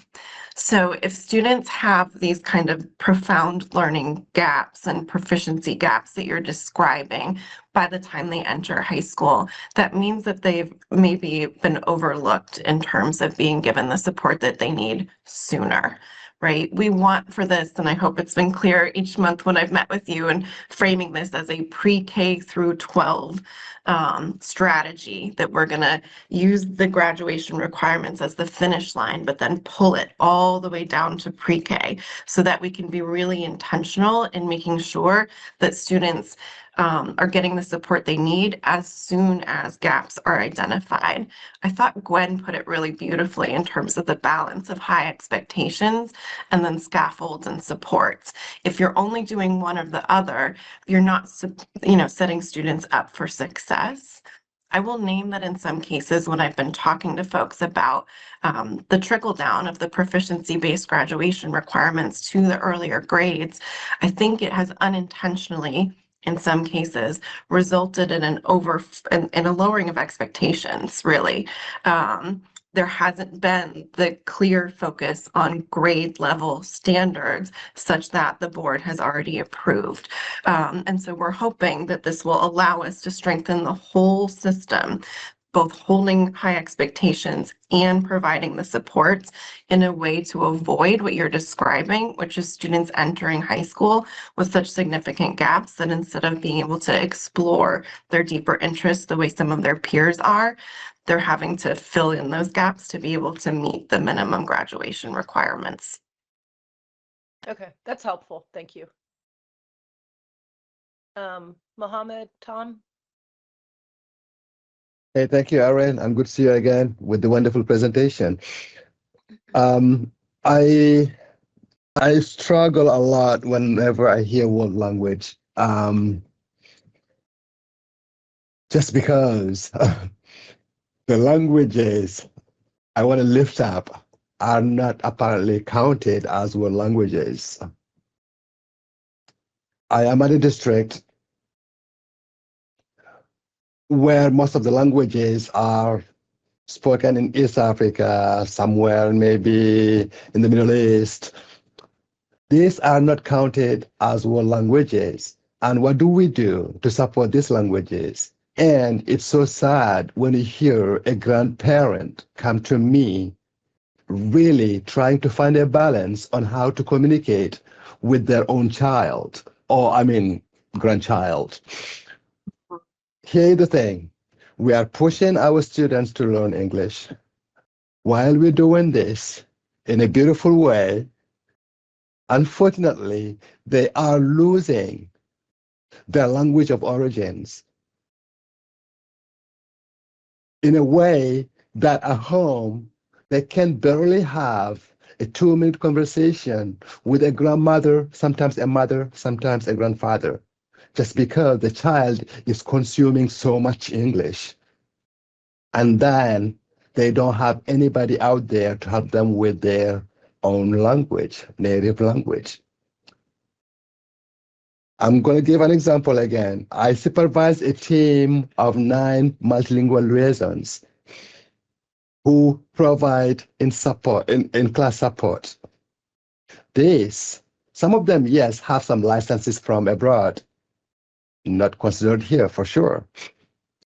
These multilingual liaisons, we use them when we have money to provide the native language instruction. Currently, we don't have any money for that. Our 221C learning has taken on at least 2 of the languages currently doing it. Actually, no, I changed that. It has went down to 1 language only, just because of money. So we used to provide a language class in Nepali, Swahili, Arabic, French, you name it. When we had the SF funds, all gone. We can't do it anymore. And these liaisons, they have the capacity to teach, but we don't have money to pay them to teach. And to integrate all these skills in our daily work, where is the licensing? for someone to teach Swahili? Where is the licensing for someone to teach any other language you might think of in any other school out there? That's the inequity I see mostly when I hear the word language. And do students have the options to pick and choose what language they want to learn? Of course, they want to learn their own languages if they get a chance to, but they are not getting it and they're losing it. You lose a language, you lose a whole culture. And that's not fair. I speak 7 languages. I dream in all of them because I got the support to do that. And I am dedicated to do that. And nobody's pushing me to do it. I did it all by myself as a learner. Yes, of course, with the support of my teachers. But that motivation comes from the learner first and the family. But what can we do to support our students' languages of origin without naming it world language? Because what is called world language right now is not, it doesn't make sense to me as a linguist at all. I just want to put that out there so we can think about it. Yeah, I And thank appreciate you that. for I the know. wonderful work you do as well. Thank you. You know that I'm quite aligned with many of your beliefs around this personally, because of students that I've had in the past. And actually, my undergraduate minor was in linguistics. So a few things in there that I wanted to address specifically. So one around, you know, we fund what's required when we're having to make difficult funding decisions. If language as a requirement becomes part of this, then we can keep the funding for those roles a little bit more stable, but still acknowledging that we're in a difficult context right now. We no longer have the ESSER funding. The other thing that I would say is that for students, we would want to, and Stephanie will be an important member of our Accessibility for All Learners working group, have a way to acknowledge their home languages as part of this process, right? So that's the logistics of that is something that we're still exploring at the student level. And then I also heard within what you're describing a question around the terminology. I know within the field of education, there's been a movement away from calling things foreign languages to calling them world languages, certainly open to further adjustments that could feel more inclusive and representative of our students here in Vermont. Thank you, Erin. May I ask a follow-up to that before we shift? Oh, sure. Yeah, didn't mean Is to that cut you okay? off. Tom, is that okay? I just wanted to follow up on Mohammed's question and concern. So, Mohammed, is what you see as perhaps a solution to this? Well, I'm not sure, actually. Can you help me understand what would be a good solution? Because I really like what you're talking about in terms of, my gosh, there are so many languages out there in our own communities. You know, we I think sometimes get pigeonholed in schools to say, oh, you have to learn, you know, French, German, Latin, whatever. But given the state of the world right now, I mean, sort of the more languages people know, of course, the better. And so I'm just trying to get to understand what you see as a possible solution so that we can do exactly what you're talking about. Preserve languages, Brian. Yes, but also kind of, you know, introduce them to people that, you know, might not know them. Thank you, Brian, for that wonderful question. At the WSD, Winooski School District, we initiated a way to support and celebrate our students' religions, cultures, wherever they come from. We celebrate anything, Halloween, Christmas, you name it. So that's the way also we support languages. We came up with a rubric to match our performance indicators, thinking of a language such as Nepali, for example, and how do we assess a student who did not do well in French. I understand the reason behind it. Someone might not even like French or interested in French the way I was taught French. Right. I went to a school Well, I was not even asked the first day whether I want to learn French or Arabic. I had to learn both at once. I was not, it was mandatory. Whereas here, they have French class. They have to have 2.6 to be considered proficient. So whomever is under 2.6, the strategy we found is, okay, how about we assist them in their native language to fulfill the gap that is missing?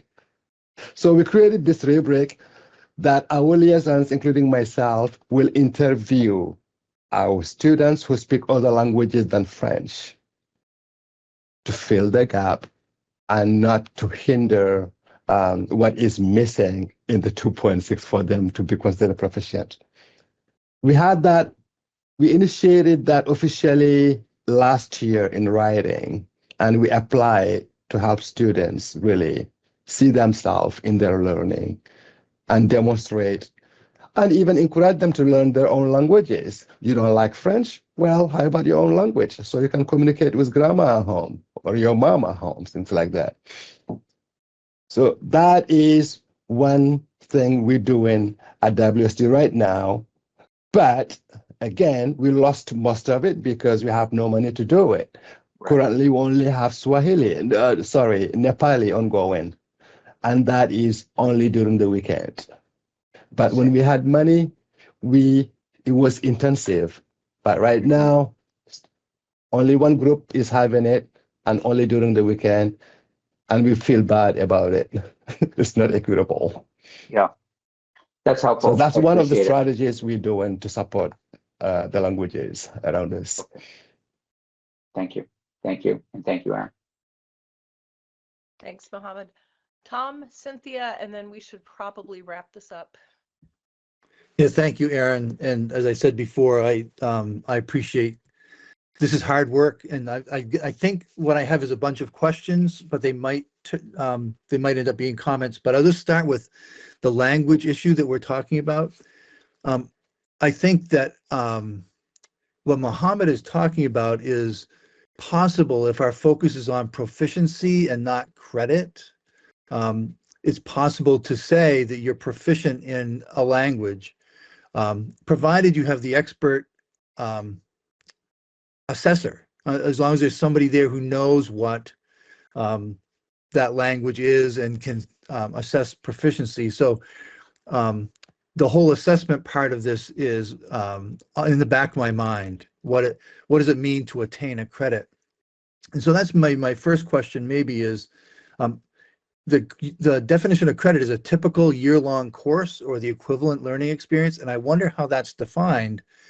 As somebody who's taught English language for a long time, I taught way more works of literature in my AP or accelerated classes than I did for my more standard or basic level classes, yet they were still held to the same standards.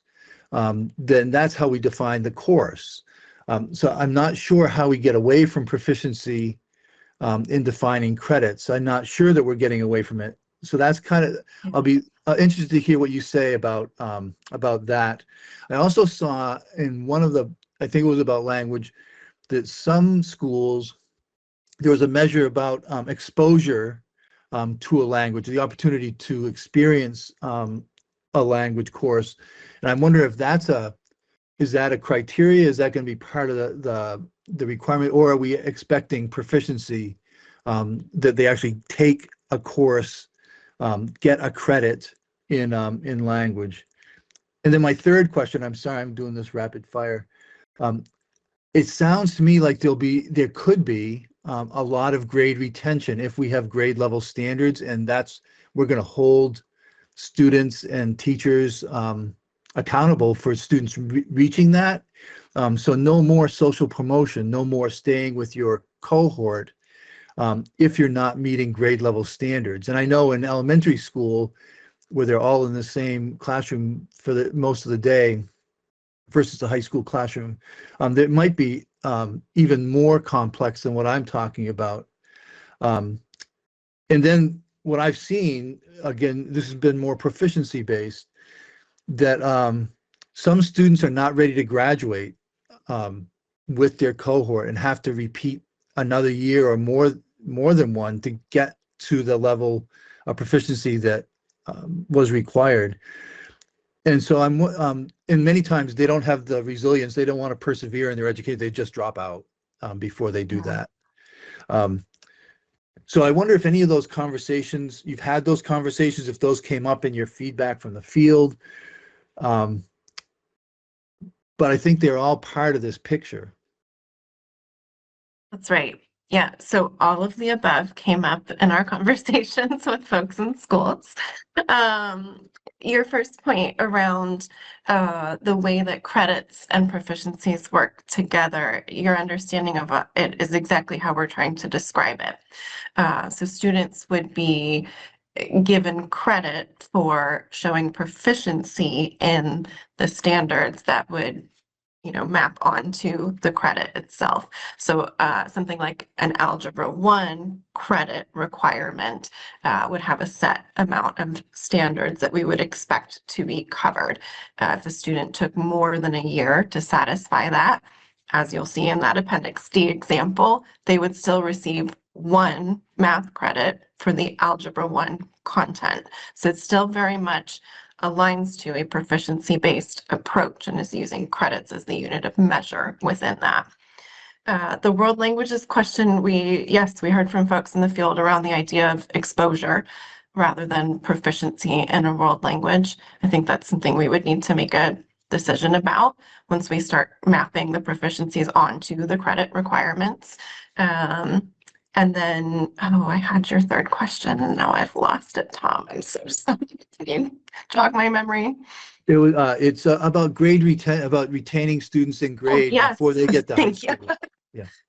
Yes. And so there's quite a bit of research around the detrimental effects of retention, right? I mean, that certainly isn't, and I come from, most of my career was working in a state that had 3rd grade retention laws that were pretty draconian.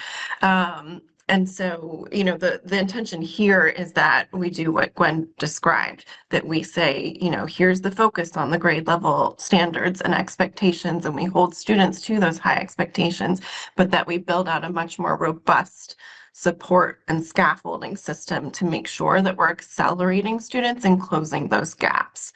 Some of those systems are not in a strong place in Vermont right now. And, I've been out visiting schools pretty extensively. A trend that I'm seeing in the pre-K through 8 system, I'm sure it exists in the high school settings as well, but I'm seeing, for example, curricular programs that are meant to be intervention programs used for the Tier 1 first-time instruction. And when we do that, a student will never close the learning gaps that they have because we're supplanting the instructional time that is meant to be on grade level instruction with intervention and remedial instruction. So it's shifts in practices like that. Again, I think when we see it, it's coming from a good place of trying to meet students where they're at, but compounded year over year over year. The gap that students, the learning gaps that they have, expand. And so we really do have some, guidance, support, and expectations as an agency that we need to be really clear about the way we should be doing instruction and holding those high expectations and also supporting students that do have those gaps so that we can meet them where they are and lift them up, close those gaps as quickly as possible.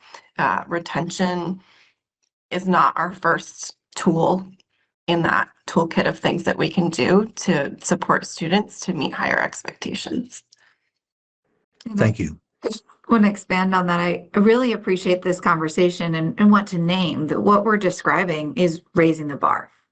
And when we're engaging in that work, right, graduation requirements are one tool. That's not the extent of all of the tools that will need to be implemented and leveraged to increase the educational opportunities. When we are engaging in these discussions, I think it's important to talk about rigor and equity, right? So we're talking about rigor in terms of really increasing the level of expectations, and we're talking about equity in terms of ensuring that we are putting in place the right level of support for all students to be able to meet those expectations. And so I think this is a really important conversation, and we'll continue. This equity and rigor discussion needs to continue to be part of the framework as we're engaging and setting those clear expectations, and then really looking at how we're operationalizing that in terms of implementing the right level of support across the system. So because we know all students can achieve at high levels when given the right level of support. And so I just wanted to reflect on that and name that we are moving in a direction where we are working to elevate those expectations and doing it in a way that is equitable and really being intentional around the support infrastructure that is required so that every student has the opportunity to excel. Thanks, Zoe. Cynthia, before I turn it to you, I just want to mention for those who are not able to see the chat, that Stephanie Vogel, with regard to the language requirement, said that the Vermont Seal of Biliteracy is committed to every language being able to be assessed free of charge for all students, so which is terrific. And that would be a way for students to satisfy that requirement. I'm sorry to cut you off about that too. The seal we're talking about, that is actually where the base of the inequity has started. Technically, we should not assess a student in any language without teaching them in that language or in anything. If the seal is there, if a seal is out there, really, it should be free. And some seals are out there, a student has to pay to actually even take the seal. It's looking at the seal, understanding how to assess students. Honestly speaking, I push that away. Honestly speaking. It doesn't align with our reality. It does not. And I'm happy to look into it with anyone else out there. I'm happy to form a committee around it. Well, I'm glad that you're on Not the just to student performance criticize, not just to committee. criticize, but really to support us all and be aligned with what we're doing, and that makes sense. If someone is given a seal, they are not assessed in writing, reading, speaking, and all other domains, it's nonsense. That seal is nonsense. And some people here in Vermont took advantage of the seal without actually going through all the details of it. And that's not ethic. That's not normal. I just want to put it out there. I'm sorry. If anyone here is working with the seal, it's not I'm against you. It's about our reality. It doesn't match our reality, and it's not supporting our students.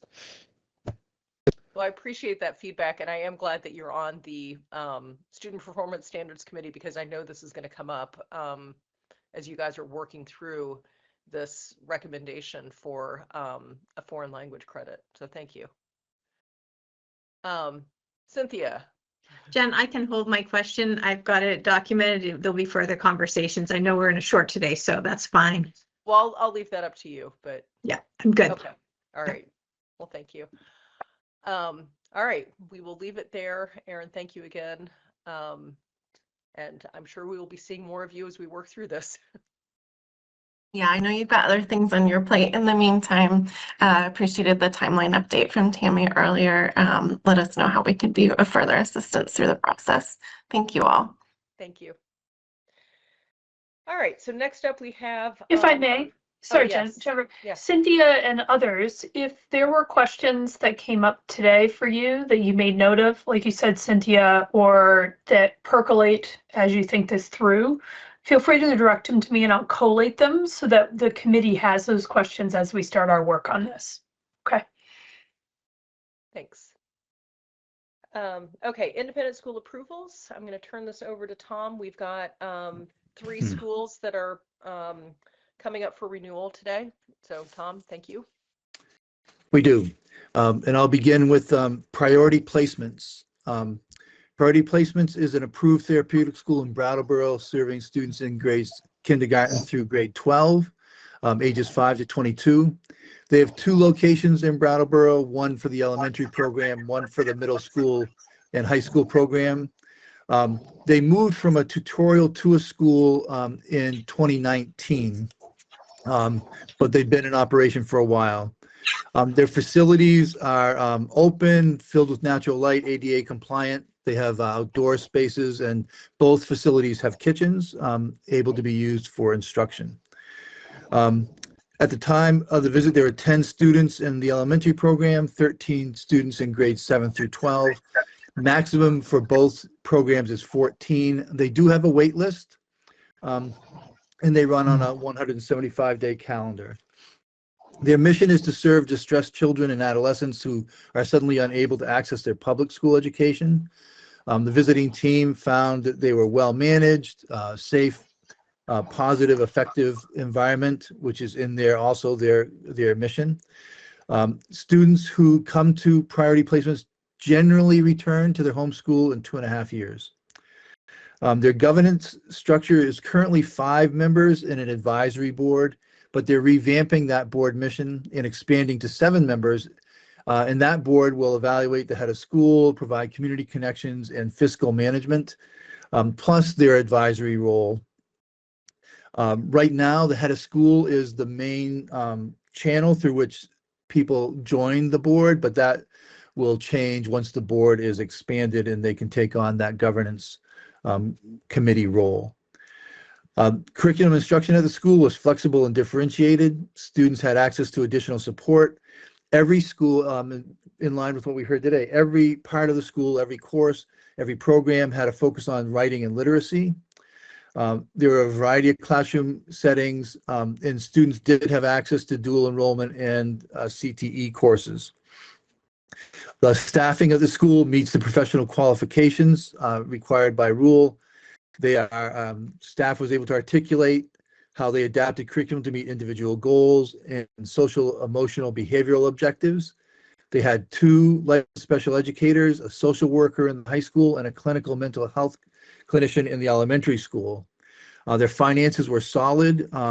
They're funded through districts, and as I said, they have a waiting list, so there doesn't seem to be any financial difficulty at all. They comply with all the rules. So I'd like to make the motion that the State Board of Education grants renewal of therapeutic independent school approval to priority placements in Brattleboro, Vermont, to serve students in grades K through 12. The renewal approval period is for the full term of 5 years through June 30, 2030. And this approval is conditional on the requirement that the school reports to the Agency of Education within 5 business days whenever any changes occur in enrollment, programs, policies, facilities, financial capacity, staffing, or administration during the approval period. That's my motion. I'll I'm gonna second that that. motion. Rich has got there first. Thank you. So just a comment and a question. My comment was, it was a pleasure to read this report. It's really clear to me just how well created and run the school is, and I just want to acknowledge that. It was a pretty glowing report, which I think really speaks to a lot of the good work that the school is doing. So I wanted to acknowledge that. And then I'm just curious, and this is maybe a question for all 3 schools, if the renewal period is for the full term of 5 years, June 30, 2030 is, not even 4.5 years away. Is there any argument for going to, June 30, 2031, or are we really looking at can't be more than 5 years, therefore it has to be less? Yeah, that's my understanding is that it cannot be more than 5 years. Okay. We have in the past recommended a shorter approval period. Right. So that's my understanding. Okay. Deb, did you have a? Yes, and I think I can probably provide a little clarity. At the time that the renewal report was done, because of the internal vetting process with Pat's retirement and other things, it delayed getting the report out to the head of school for the 30-day review period. I should have, and this is on me, I should have gone back to adjust the renewal due date and updated it from 2030 to 2031. And And so I'll take responsibility for that. I So apologize to the board. No, that's okay, but I mean, we do have it within our authority to approve them through June 30, 2031. Okay. Yeah. I would make a motion to amend Tom's motion to have the renewal period run through June 30, 2031. That's a friendly amendment. I think we're around everywhere though. All different. Those were my questions. Any other questions? I might not get to those today because I'm doing my 1099. All right. Hearing nothing further, if we are ready to vote, all those in favor of approving the motion as read by Tom with my friendly amendment to extend the renewal approval period through June 30, 2031, please raise your hand and signify by saying aye. Aye. Aye. Any opposed, please raise your hand and signify by saying nay. Any abstentions? All right, the motion carries. Thank you. Tom, back to you. Yes, and just Sarah and Evan, if you're just coming on, congratulations. We Yes. just, Thank you. Thank you. Thank you. Appreciate it. the second school on our agenda is the new school of Montpelier. It also is an approved therapeutic school. It's got two campuses, one in Montpelier and one in Newport. Plus they have an adult program in Barre, Vermont. But the school serves students in grades 1 through 12, ages 6 through 22. They've been in operation since 2005, so just on their 20-year anniversary. They have several buildings in Montpelier. They own a gym. They rent additional classroom space from the Vermont College of Fine Arts, which they abut. They had 22 students in several programs, elementary and high school programs. They also have what they call the Bridges program, which are for students with complex communication needs. And it's the adult version of that program, the Bridges program, that is at Borelli's Farm in Barre. The Newport program is an intensive program serving 8 students. It used to be in West Glover, but was relocated to have more access to services. They have a substantial wait list at both locations, and they run on a 219-day school calendar. Fascinating governance structure. They are an employee-owned cooperative, the only one in Vermont. To be on the board, to be part owner, you have to be employed for 2 years, complete owner member training. That they have 25 members currently. The board is a 7-member board. They have 3-year rotating terms and can be reappointed once, and then they have to go off the board for a year. The majority of the board is made up of employees, but they do have some parents. Their curriculum instruction is broken into 4 phases from proficiencies, very much in line with what we were talking about today. So K2 strand, 3 to 5 strands, 6 through 8, and then a 9 through 12 high school strand. All of them are differentiated, multimodal, using technology to support learners. Each student has a one-on-one support. In high school, they introduce life skills and employability training and internships, personal finance, and post-secondary transitional service, which is in cooperation with the Agency of Human Services. Their staff are well qualified. They're all pursuing more credentials. They are very well staffed, extensive staffing. They exceed minimum standards significantly. And the admin for the new school serves all 3 campuses, but for our purposes, specifically the Montpelier and Newport campuses. They provided a 15-year look back to prove that they have the financial resources and have had the financial resources to stay in business. They comply with all rules. So I'd like to make a motion that the State Board of Education grants renewal of therapeutic independent school approval to the new school of Montpelier and Newport, Vermont, to serve students in first grade through grade 12, ages 6 through 22. The renewal period extends for the full 5 years through June 30, 2031. This approval is conditioned on the requirement that the school reports to the Agency of Education within 5 business days whenever any changes occur in enrollment, programs, policies, facilities, financial capacity, staffing, or in administration during the approval period. It's my motion. I see Rich moving. I'm gonna say Rich seconded. I'm sorry, I did. I was saying I will second if Cynthia doesn't want to. Thank you, Rich. Another really good report. It's always nice to read reports like this. And I guess the other thing too that I will just take a moment to say is as I'm reading through the reports, it seems like they're the agency is first of all generating reports that are much more similar from one to the next, which actually makes it easier to go through and see where the differences are. So I want to acknowledge that because it made it easier for me to read through it. But also I also appreciate you tying it directly back into the 2200 requirements and literally going through the list of requirements that are embedded in the 2200 series. So thank you. Any other comments? Hearing none, all those in favor of approving the motion, please raise your hand and signify by saying aye. Aye. Aye. All those opposed, please raise your hand and signify by saying nay. Any abstentions? All right, the motion carries. Thank you. Thank you. Back to you.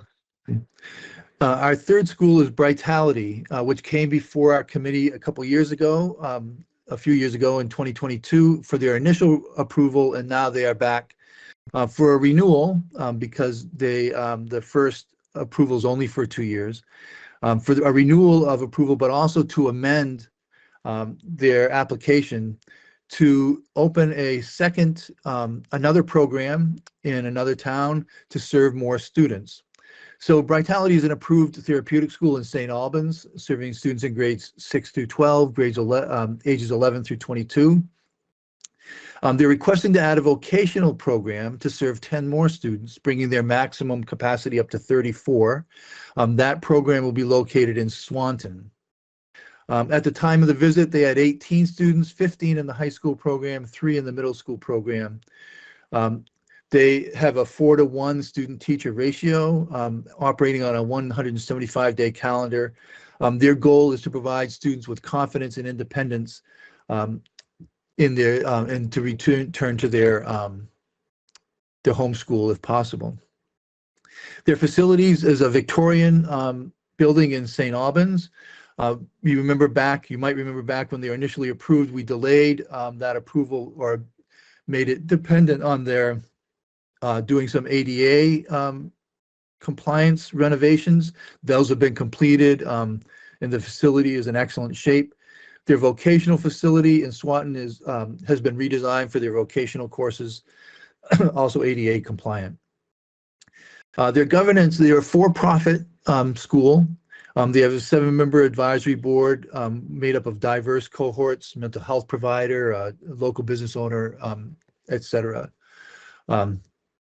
They follow the Common Core, Vermont graduation proficiencies, personalized learning plans in their curriculum and instruction. It's differentiated and multimodal, and students do have access to dual enrollment and career and technical education. I think they had 1 student last year take advantage of that. The vocational amendment has been requested by sending schools, will provide students with employability training, internships, independent living, courses, personal finance. It will run programs such as wiring, plumbing, automotive, career and job awareness, and these will be aligned with the content area proficiencies. Excuse me. Their staffing meets the qualification requirements by rule. The content area teachers work closely with their licensed special educator and behavioral specialists. They contract out for some services like speech and language pathologists, occupational therapy, physical therapy, etc. Their vocational staff is trained by OSHA. Their finances are solid. The tuition is set by the agency. They expect to meet their enrollment goals for that vocational program given the interest by the sending schools. There's no problem with meeting enrollment goals in their St. Albans facility. They comply with all 2200 state board rules. And so I will make the motion. The State Board of Education grants renewal of therapeutic independent school approval to Britality in St. Albans, Vermont, to serve middle and high school students in grades 6 through 12, ages 11 through 22, and to approve the school's amendment request to add a vocational program and add to their enrollment capacity an additional 10 students, bringing the maximum enrollment capacity to 34 students. This approval will be for the full period of 5 years through June 30, 2031. This approval is conditioned on the requirement that the school reports to the Agency of Education within 5 business days whenever any changes occur in enrollment programs, policies, facilities, financial capacity, staffing, or administration during the approval period. That's my motion. I'll second that, Tom. Oh, I have a question. Yes, Rich. So I see in the secretary's recommended action, I didn't see the increase in capacity. Yeah, that was something that came up in the meeting with the school. And so when the committee voted this out of committee, we added that additional capacity. It wasn't in the original green sheet, but that's why I'm making the motion today. So the secretary's good with that, I would imagine, or she would have been jumping up and down. Have an objection. Any other questions or comments? It's another good report. Thank you. All right, hearing none, all those in favor of approving the motion, please raise your hand and signify by saying aye. Aye. Aye. All those opposed, please raise your hand and signify by saying nay. Any abstentions? All right, the motion carries. Thank you. And thank you, Tom, Cynthia, and Brian for the work that you're doing on the committee. All right, future meeting planning. I'll just pull up my running list here. So for February, I anticipate that we will have secretary's report, independent school approvals, the Student Performance Standards Committee update, a legislative review committee update. Rich, might there be a state aid for school construction advisory board update? There may. Okay, if there is, let me know and we'll put you on there. And then we will have the special education advisory panel update from Katie Ballard. Anything else? Okay, so hearing none, this brings us to public to be heard. If there are any members of the public who wish to address the board, you can raise your hand or *5 if you're calling in. Giving a good look here. I don't see anyone. So if there's no public to be heard, I will entertain a motion to adjourn. I will make that motion. All right, thank you, Rich. Cynthia, I'm looking at you. I'll second it. All right, thank you. All those in favor, please say aye. Aye. Any opposed? Any abstentions? All right, we stand in adjournment. Thank you all. Hope you have a great afternoon.